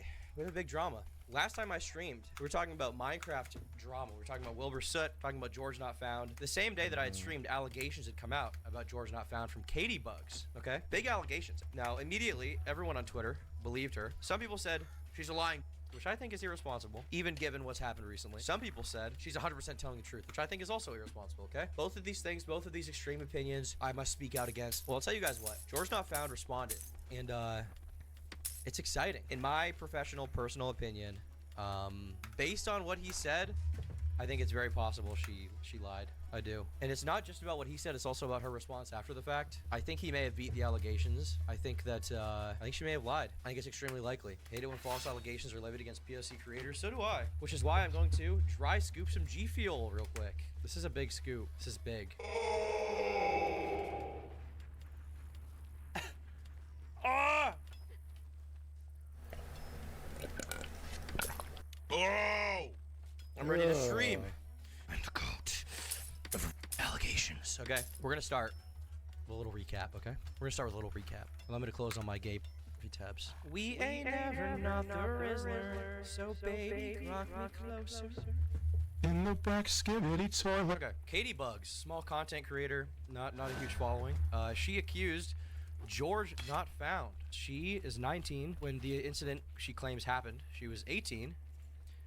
And essentially the allegation is she went to his hotel room and he fondled her. He stuck his hand up her shirt when she didn't like it. She got assaulted basically. and also that he gave her alcohol when he knew she was underage. Oh He no! was fine with that. Ah! That's the allegation. God Now, damn George it! said he would respond the other day, Stupid but everyone Liz. on Twitter has been on this guy, and I do mean everyone from the MCYT community. I have seen so many tweets about this dude. For example, there's one I can't show, but I have it, you know, on my list of of tweets. There's one that's literally just him and Dream's like address. It says Dream's name and then George and his name and then their address in Florida, and is wishing for them to begin to cough. I've also seen an abundance of tweets saying they hope he dies. Like a ridiculous amount saying they hope he's dead because of what this girl said. Now, just because people are saying that doesn't mean that, you know, he's not guilty. But I think it is worth noting people are taking this allegation very seriously. Wishing death on all these people. They are completely believing it 1000%. And I find it interesting. I find it very interesting. So I think it's important for us to actually watch George's response. It's half an hour. I've already watched it.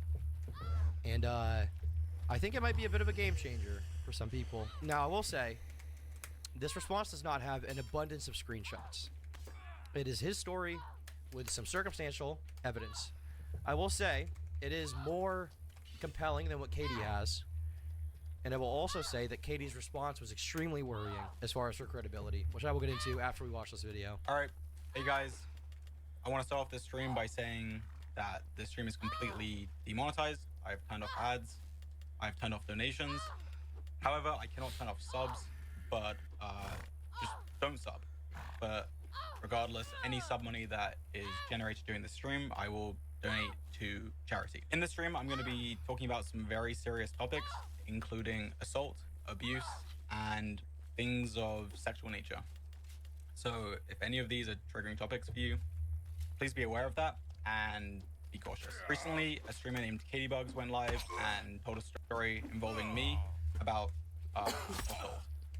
So in this stream, I'm going to be addressing it. I was originally planning on doing this all live, and that's why I originally tweeted saying that I would be live the day that it happened, but I simply did not feel comfortable doing it live and needed to make sure that I had all the details in place, and just wanted to make sure it was all perfect as it happened.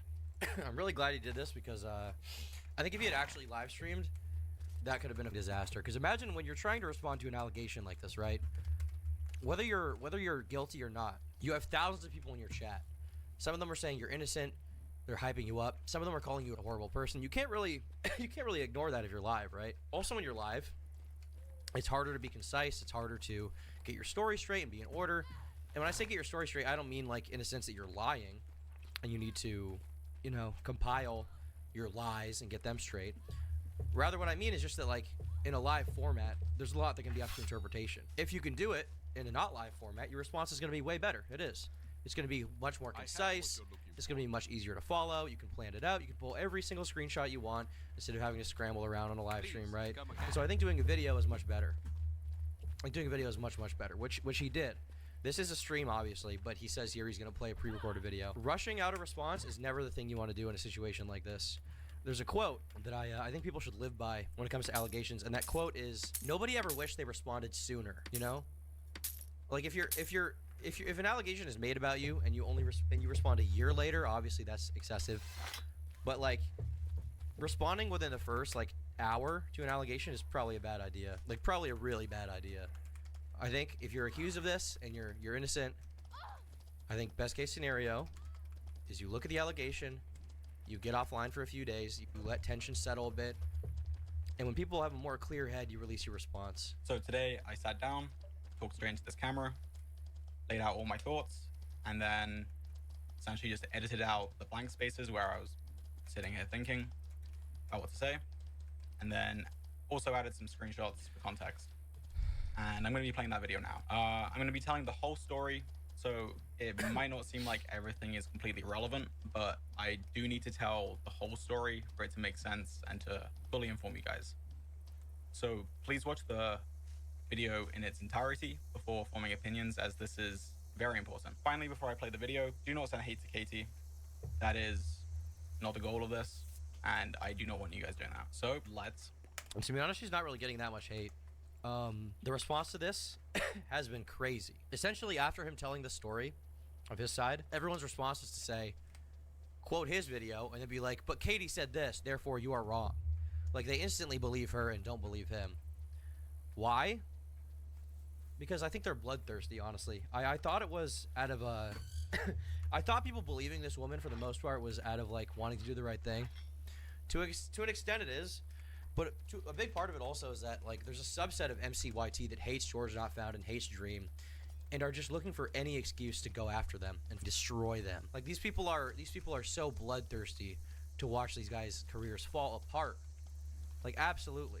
I mean, if you look at, you know, certain accounts, there's this account called Robbo Never Dies that every single time this is going on is tweeting stuff like this. We'll get into the Dream part here in a second. He says, Cantu asked Dream about him covering up for George. Dream's response was to post an edited video of Cantu, which cut out that part in particular to make Cantu look insane and ruin his career. Okay, Nicholas Cantu, by the way, was the guy inside of the was the guy inside of the Uber with Dream. This kid is insane. This kid is kind of crazy. I'll tell you right now, your Australopithecus Cro-Magnon rock stupid. You're Down syndrome. You do not understand that your literacy level needs to be brought up from the Mariana Trench. This kid is funny, by the way, but like, if anyone from the Minecraft community said this, they would be canceled. If Dream said this, his career would actually be over. And these people would be the ones that would be calling him out. They'd be saying he's racist and ableist. You have an issue with your intelligence. When the bites come and the ants come at me, it'll take 10,000, 100,000 of them to take me down. So that's how minuscule you are to my size, right? My stature of intelligence, character, body, and reverence in the world. 1K is better for this. I want to give away his billion. Are you Jewish? No, man, because I'm gonna do movies, stand-up comedy, everything, music, whatever the fuck, e-commerce.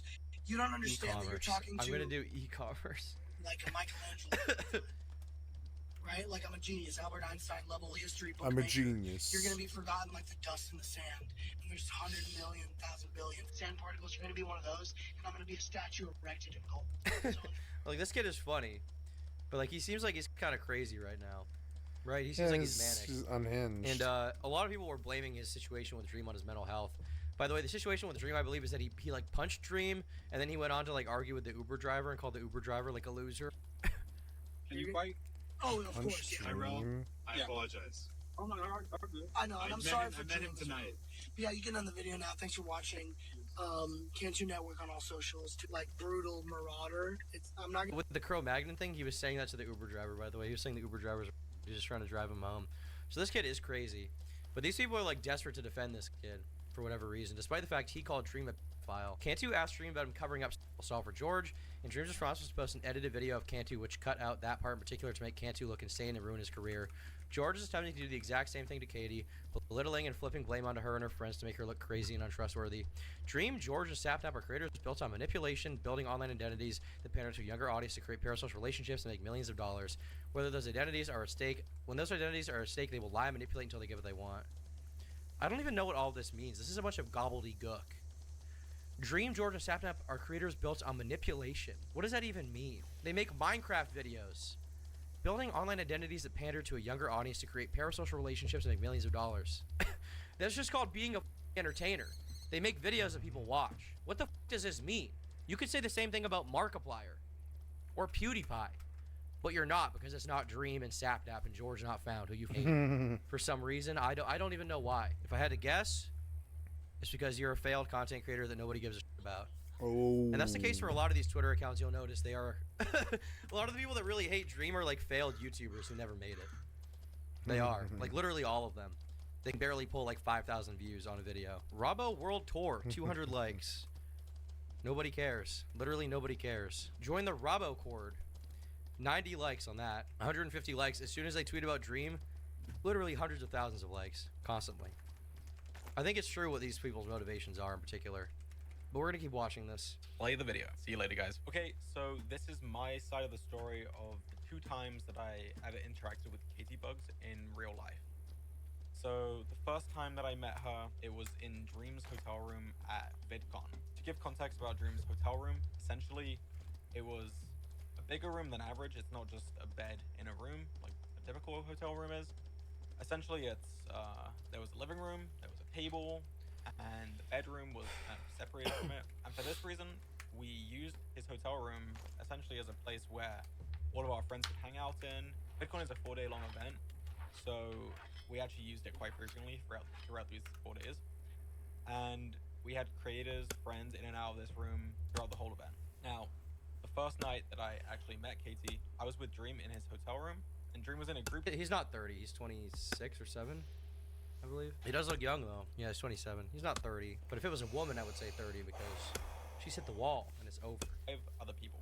These 5 people included Katie Bugs, her best friend, and 3 other of her friends. Now, these 5 people, they're at an official VidCon after party, and they wanted Dream to go meet up with them and hang out with them. Dream actually didn't want to hang out with them, and the reason is because at the time he was wearing his Dream mask a lot, and he felt uncomfortable wearing it because it's the whole mask on your face.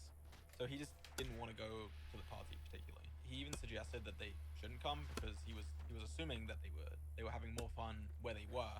They reassured him that that wasn't the case. They were bored and they wanted him to come. So now these 5 people are trying to come to the hotel, but the problem with that is to get into the hotel you need to have a VidCon creator badge, and only 2 of the people in the group chat actually had this badge. That was Katie and her best friend. So eventually what happened is Katie and 2 of her other friends came to Dream's hotel room. This was my first time actually meeting them in real life. I didn't even know who they were before meeting them. Hello, and then Jay. we essentially just were playing drinking games in the hotel room. We were just having fun, talking with each other. Nothing crazy in particular. Now, one thing Katie said retrospectively, looking back at the scenario, is that I was flirting with her throughout the night and that she was uncomfortable with this because of our age difference. At the time, she was 18 and I was 26. She actually assumed I didn't know her age because she had never said it. But then later, I had actually DM'd her on Instagram. And because of this, she says that it is confirmed that I know her age. To give some context to this scenario and why I didn't know her age, my perspective of things is that I am with people. By the way, her saying 18 was basically, she didn't hardcore say he was a pedophile or anything, but she basically was saying, like, I was young, I just turned 18, I was still a kid, and he, like, took advantage of me. That was, like, her claim there, basically, right? People that are over the age of 21 in a scenario where we are doing things that people that are over the age of 21 are doing, like drinking. And also the people that came from an event where they had very heavy security. This was an official VidCon, and with previous VidCon after parties, I even had problems getting into these events. There was one time where they didn't let me in because they couldn't confirm the legitimacy of my UK ID. They said they weren't trained to look at foreign, so they didn't even let me in despite me being 26 at the time. And also since Katie's stream, I've gone back and reviewed texts from the time, and there was actually a picture where it was shown that they had this 21 plus wristband on one of their wrists. So from my perspective, it's a bunch of 21 plus year olds hanging out. Which is like a perfectly valid explanation, no? I feel like that's a perfectly valid reason to think she's 21 at least. I don't think her being 18 versus 21 is that big of a deal, but if it is a big deal to you, I mean, this is very interesting. Now, it's also possible he didn't even think about it that hard. He just assumed they were 21 when they showed up because, like he said before, they were at a party, you know, that was 21 plus. Then they came along. Security was kind of tight. They're drinking. Realistically, when you're 26 years old and you're a YouTuber in this space, in the Minecraft space, it's expected that you have I say a high degree of conduct, that you're, you know, being careful, right? And so I think if he was a YouTuber, or if anyone was a YouTuber, right, who's in the Minecraft space and is this famous, and they know that someone 18 is drinking, they're probably not going to want to be around them because they know how that can look, regardless of what happens after the fact, right? It just looks bad. No reason to think otherwise, other than her Instagram bio, but I just didn't see it.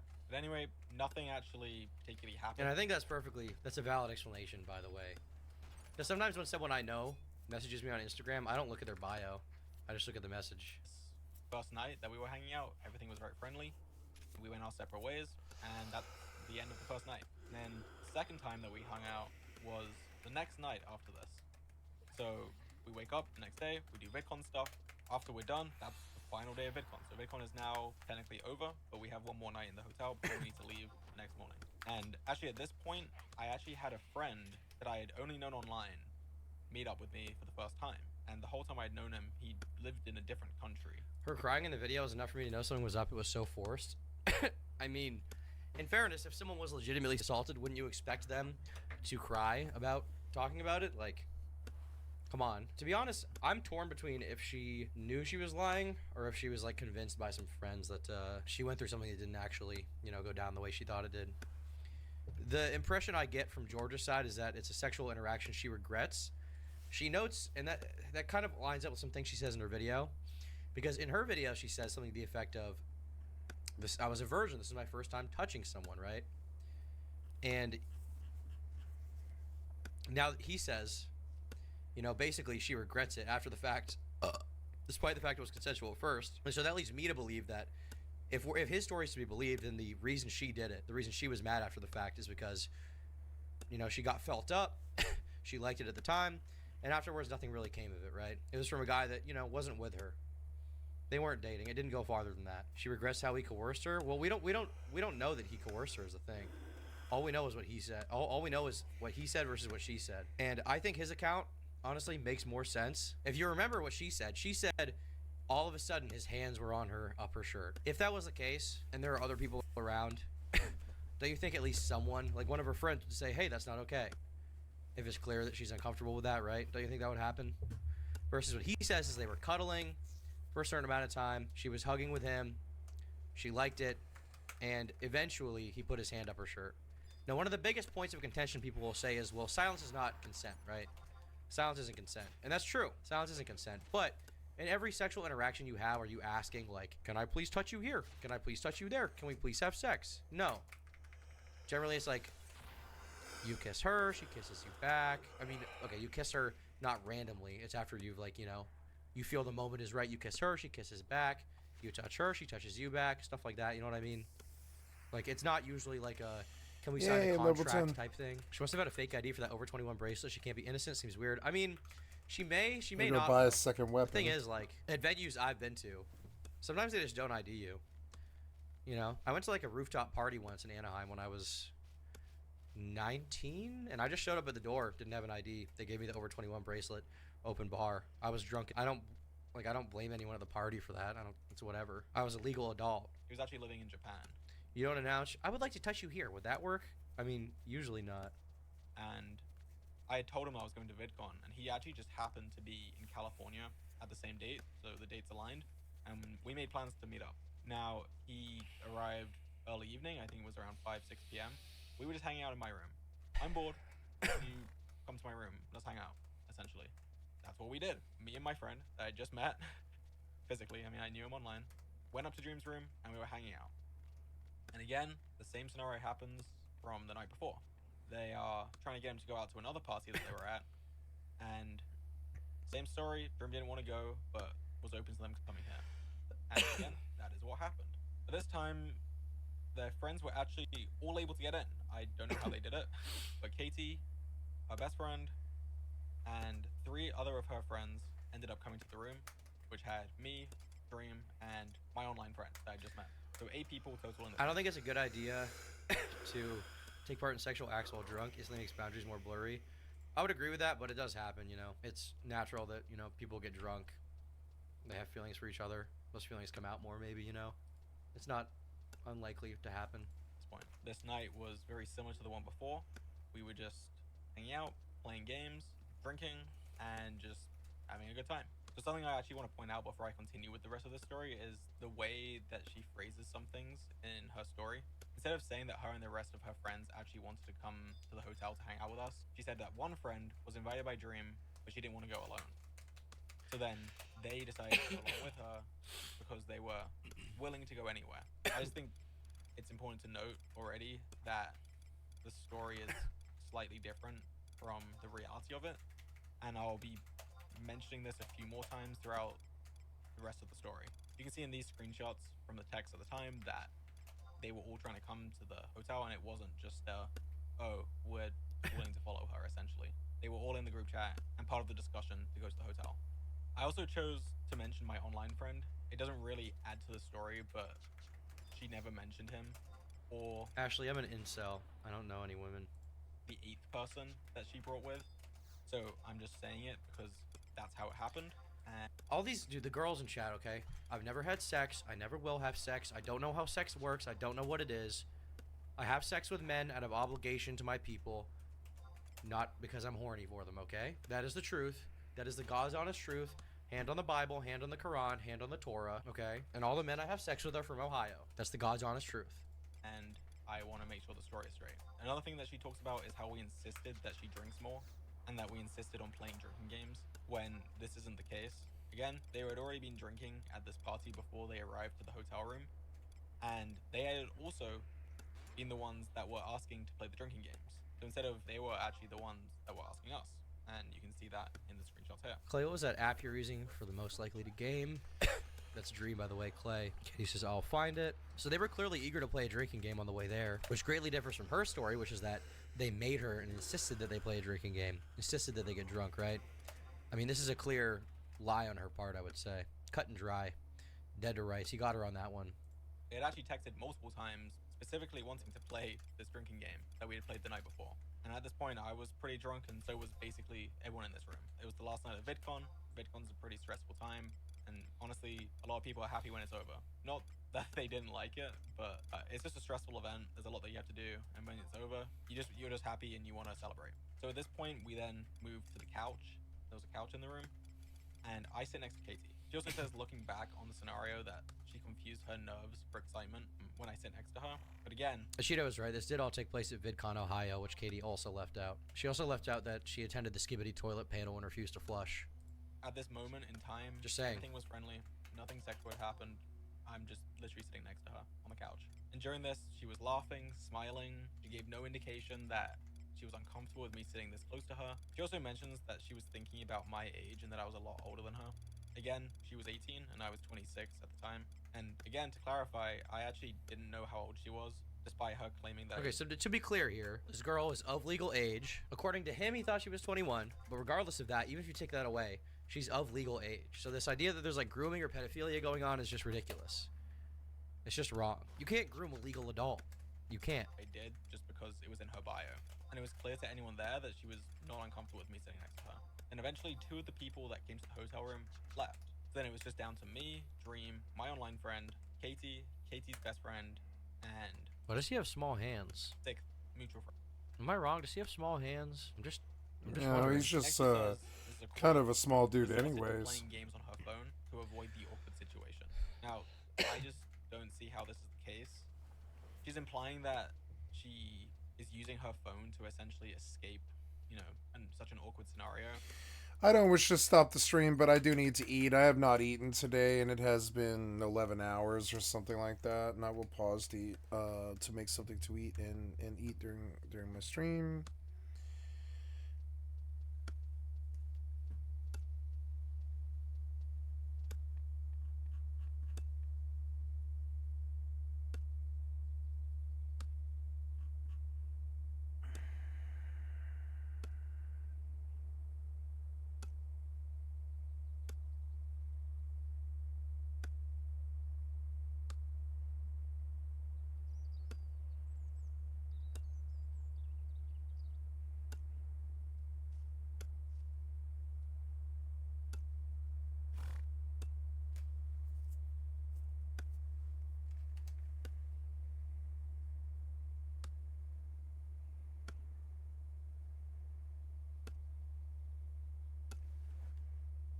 Yep, gonna make a sandwich and I'll be right back. Won't take long.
Dinner. That she's in, but that's just not how it happened. And The thing I don't understand about that as well is like, couldn't you just leave if you're uncomfortable? It's not like these guys are like trained fighters. It's not like they're like there's like a threat of violence. Like they're just Minecraft YouTubers. If you want to leave, can't you just go out the door? I'm just saying. this is why she brought up the phone game as kind of a point. The game was honestly the central point of the interaction at this part of the night. It was a very social thing, you know. She was passing the phone around. We were all playing the game and bantering about it, just having fun with the game. So I don't see how like she resorted to it and was like using it in that context. She wasn't being awkward at all. There was no sense of uncomfortability from her. She was laughing and playing with everyone. And yeah, I'm not really sure why she phrased it like this. We actually continued to send each other high score updates even weeks after the event. To add further context to this moment, we were all actually sitting on the couch that was in the hotel room playing this game on her phone. And during this, me and Katie were at the far end of the couch and we were cuddling together. We had been cuddling for, I'd say, around an hour at this point, playing the game, talking, and just having fun. And for clarity, I had my hand around her waist. Why does he have small hands? Why do you have big hands? Great question. I'll let you speculate as to what that means. So with her statement where she's saying that she's resorting to playing games on her phone, I just don't really understand it. And I think that the picture that she's painting is really dark, when in reality she seemed very happy with the situation, was having a good time. I also want to address a fact that she claimed that would confirm that I know her age. She said that So to be clear, there's a clear divergence in the story here, right? She claims she went to this little party, little get together at this hotel room at Tree's Hotel. She sat on the couch. She was on her phone. She didn't want to be around him, and he put his hand up her shirt unexpectedly. He claims she comes to the hotel room. They're flirting. They end up cuddling for an hour, and instead of playing the game on her phone to escape from the situation, his claim is that they were playing it together. Essentially, right? That's a huge break in the story here. Whoever you believe, these are wildly different interpretations of events. One of them seems more realistic to me, which is his. I'm just saying. She had answered a question about her age during a drinking game, and we were talking about sex, and that she admitted to everyone in the room that she was 18 and a virgin at the time. I just don't remember this happening. I'm not saying this to just pretend like it didn't happen. I'm not saying it didn't happen. I did not hear it happen. We're not just all sitting down and not... So he's saying he didn't hear this interaction happen. Now, this person on Twitter, who is easily, I think, one of the most people in the world right now, said, I didn't know she was 18. Quoting him, I assumed she was 21. I didn't know she was uncomfortable. She didn't indicate she didn't like it. You never asked. You never asked her age. You never asked if you could touch her. You did not care. She was drunk. You took advantage of it. Now, this person wasn't there. This person does not know what happened. This person has no inside knowledge on what went down. Yet they immediately believe Katie and do not believe George. Now, I think the burden of proof is ultimately on the accuser. Ultimately, the burden of proof is on her. She had no proof. Now, I refrained from, on the other day on stream, on the 7-hour stream, I refrained from calling her a liar because I wanted to wait and see what he had to say. I wanted to wait and see, okay? Or if she had more. I'm now comfortable calling her a liar based on the fact she directly contradicted her story with screenshots, and she has not provided and is unwilling to provide any rebuttal. Moving, it's a chaotic environment. I could have been getting a drink. I could have been talking to someone else. I just did not know that was said. Another quote from her stream I want to address. She says, there was more alcohol in the room and we were encouraged to drink some more as they offered the bottles to us. They said they would join us in drinking and insisted on drinking games. They had already been drinking before they arrived. They were drunk, and the way this is phrased, it makes us out to look like we're kind of preying on them and like forcing them to drink when they didn't want to, when that's not the case. And as I mentioned earlier, they were even the ones asking to play the drinking games via the texts before they had even arrived. So then, this is when her most important claim... Varuk Assault says, I don't think Katie had malicious intent. I think her friends are extremely toxic and push her into the narrative essay when it was simply regret. That's possible. That's very possible. I mean, it could be both, it's a push and a pull. Whether or not that's the case, she's still responsible for the allegation, but if her friends were involved, that's pretty right. Happens. I'm just going to read the quote. She says, out of nowhere, I felt an uplifted hand under my clothes, sitting next to me on the couch, in front of everyone. He disguised it with a simple, are you ticklish? I coughed out a no, and still staring at my phone. I was overly aware of the fact that we were in front of other people. The fact that everyone else was sitting around us, watching us, including my best friend, and that his hand was inching further to places I hadn't asked it to be. Again, as I mentioned before, we had previously been cuddling on this couch for around an hour, but I did place my hand on her waist under her shirt. The way it's phrased makes it sound like it just happened out of nowhere, when in reality we'd been cuddling for over an hour at this point, and it was not out of nowhere. It was also around half an hour until I started moving my hand further up, and the way it's phrased just makes it seem like it happened pretty instantly and pretty quickly. There was nothing quick about it, it was very slow, and I was very cautious about it and making sure that she was comfortable throughout the process. Me and Katie were very touchy, very cuddly, and very slowly got more intimate. I've always been overly cautious with consent, and this is not just because I'm a creator. I've been like this since before I was a creator, and I think that's just the way I am and just the way it should be. Thanks, Tom. Everything progressed very slowly throughout the night. And also, before I continue, I want to make it clear that the furthest anything ever got was under the shirt touching and cuddling. Now, obviously, people don't typically ask if everything is okay, even such as touching someone's waist under the shirt before they do it. True. But in this case, I was extremely slow, and she was engaging with me the entire time, laughing, cuddling with me, and even playfully fighting me for the game that we were playing. Again, the quote that she said, Oh no. No. I coughed out a no. She's implying that it's with malicious intent, and that she coughed out a no would also imply that I should be able to tell that she was uncomfortable with it. Now, this is the majority of the story. Here's what Katie Bug says in response. She said she will respond on stream soon. I don't know how she could respond to the the fact he did call her out for a few blatant lies. She responded to her Discord server Hugbox saying, "Hey everyone, bad timing, I'm getting on a long flight as of now. As Ghosty said, I've seen what's said and I will formulate all I have on the flight for messages people have asked. Once I'm grounded, I'll release it and we'll be away for a bit. I'm telling you this so you don't stay up stressing and know when things will happen. Originally, I did not want to add to the situation with proof. I didn't want to create this idea that it's petty drama and not real life people who have been affected. I also don't want victims to feel they have to prove themselves to be believed." Okay, so the noble thing that you're doing, Katie Bugs, is making an allegation against someone. Well, quitting the who game. you believe is a evil abuser, potential file. No, I like don't you care. implied. Well, that was fun. So, yeah, game got toxic as usual. And we lost whatever work I had there, which wasn't much, just all vendor bought shit. They got a goal for their fucking time or whatever. And you provided no proof out of respect to victims. If you want people to believe you, don't you think you should provide proof, of which you gave none? Literally Yep. none. But I cannot None. control how situations play out. Yes, you can. If you have proof, you can. Yes, I know I do not owe it, but I will give it nonetheless. So, yep, this was a fun session, guys. But yeah, the games are kind of getting toxic and stuff. I liked Mortal, but it has a real toxic, really, really toxic fucking side to it. I can see right away. Like, you can't even bother to farm for like 10 minutes before someone fucking comes and harasses you. That was a 3-man, I think, or at least a 2-man. It was definitely 2 fucking people hit me when I was AFK. Shouldn't have had the horse there. I don't know why they came through there. I mean, I don't know.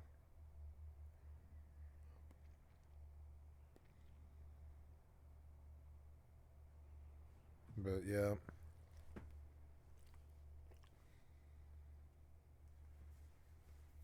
But yeah, I mean, the game's kind of garbage. You can see it. Well, you can see the 500 people that managed to still stay on it are all eating each other's dicks all day. All they do is eat each other's dicks all day, and so they're all negative and shitty, and they just gank fucking random people out in the middle of nowhere, because that's all there is to do in the game, really. You can try and have fun with the systems, but then they just gank you. So why bother? I'm okay with buying the 6-month sub. I want the game to continue on, but it was not the Ultima Online that I thought it was. Each day, like, already my desire to play it has diminished like quite a lot. But I did want to support it. It was cheap too to support it. It was like $60. I didn't mind it. And I can play it at will, but it'll be some days probably before I'll want to again. It's in this terrible place. If I can't even chop fucking wood for, what was that? It was like 7 minutes or something. Fucking 7 minutes, you know? 7 minutes to eat dinner. I was like playing the game full time all day for fucking 11 hours or something. I paused for dinner, and inside of 7 minutes, two cocksuckers with zero honor fucking show up and small penis eat each other's dicks as usual right there on fucking stream. And it's like, yeah, I remember why I left Rust, and I remember why all you little small penis people eat each other's dicks all day. I mean, yeah, I remember now, you know. It's unfortunate, but I mean, that's what they do. I mean, that's just who they are. And so, on that note, I'm going to bail out. It was just kind of toxic. I'm just sitting there trying to take a 5-minute fucking break so I can eat dinner. And before I'm even like, you know, before I'm even done with the fucking meal on my stream, I'm fucking gunned down or whatever. I get fucking beaten down in the fucking middle of chopping wood. I couldn't even make it 5 fucking minutes. Right outside Viburnum at the fucking graveyard. And you rob me for what? You kill the horse and you rob me for a gold? Stupid, dishonorable, cock fucking sucker pieces of shit. Right? And on that negative fucking full loot drop, eating each other's dicks all day fucking vibe, we're gonna stop the stream. We're gonna say, I love you guys. Thank you so much for hanging around. This session was recorded, and been about 10 hours and 57 minutes. Gonna stop here on an 11-hour stream. It's pretty good, you know. I would walk today, and it was kind of a long day, and I got to do something in the morning. So I'm going to bail on you. Thank you so much. You've been watching Skycat Live. I'm a full-time variety gamer all day, every day. Put me on in the background. Click on the cat space to donate. Thank you so much for your time. It was a really good day. Even if the dishonorable fucking dick-sucking fucking idiots fucking infester like some of the games that I play, they can't affect all of the games that I play, which is why their population dies, and they're all on games like this because all they do is suck each other's dicks all day. And you know, so you know, I like visiting their little places, but I can never live there because it's pretty dickless and dishonorable. I gotta say, dickless, dishonorable people ganking you while you're fucking AFK. Stupid pieces of shit.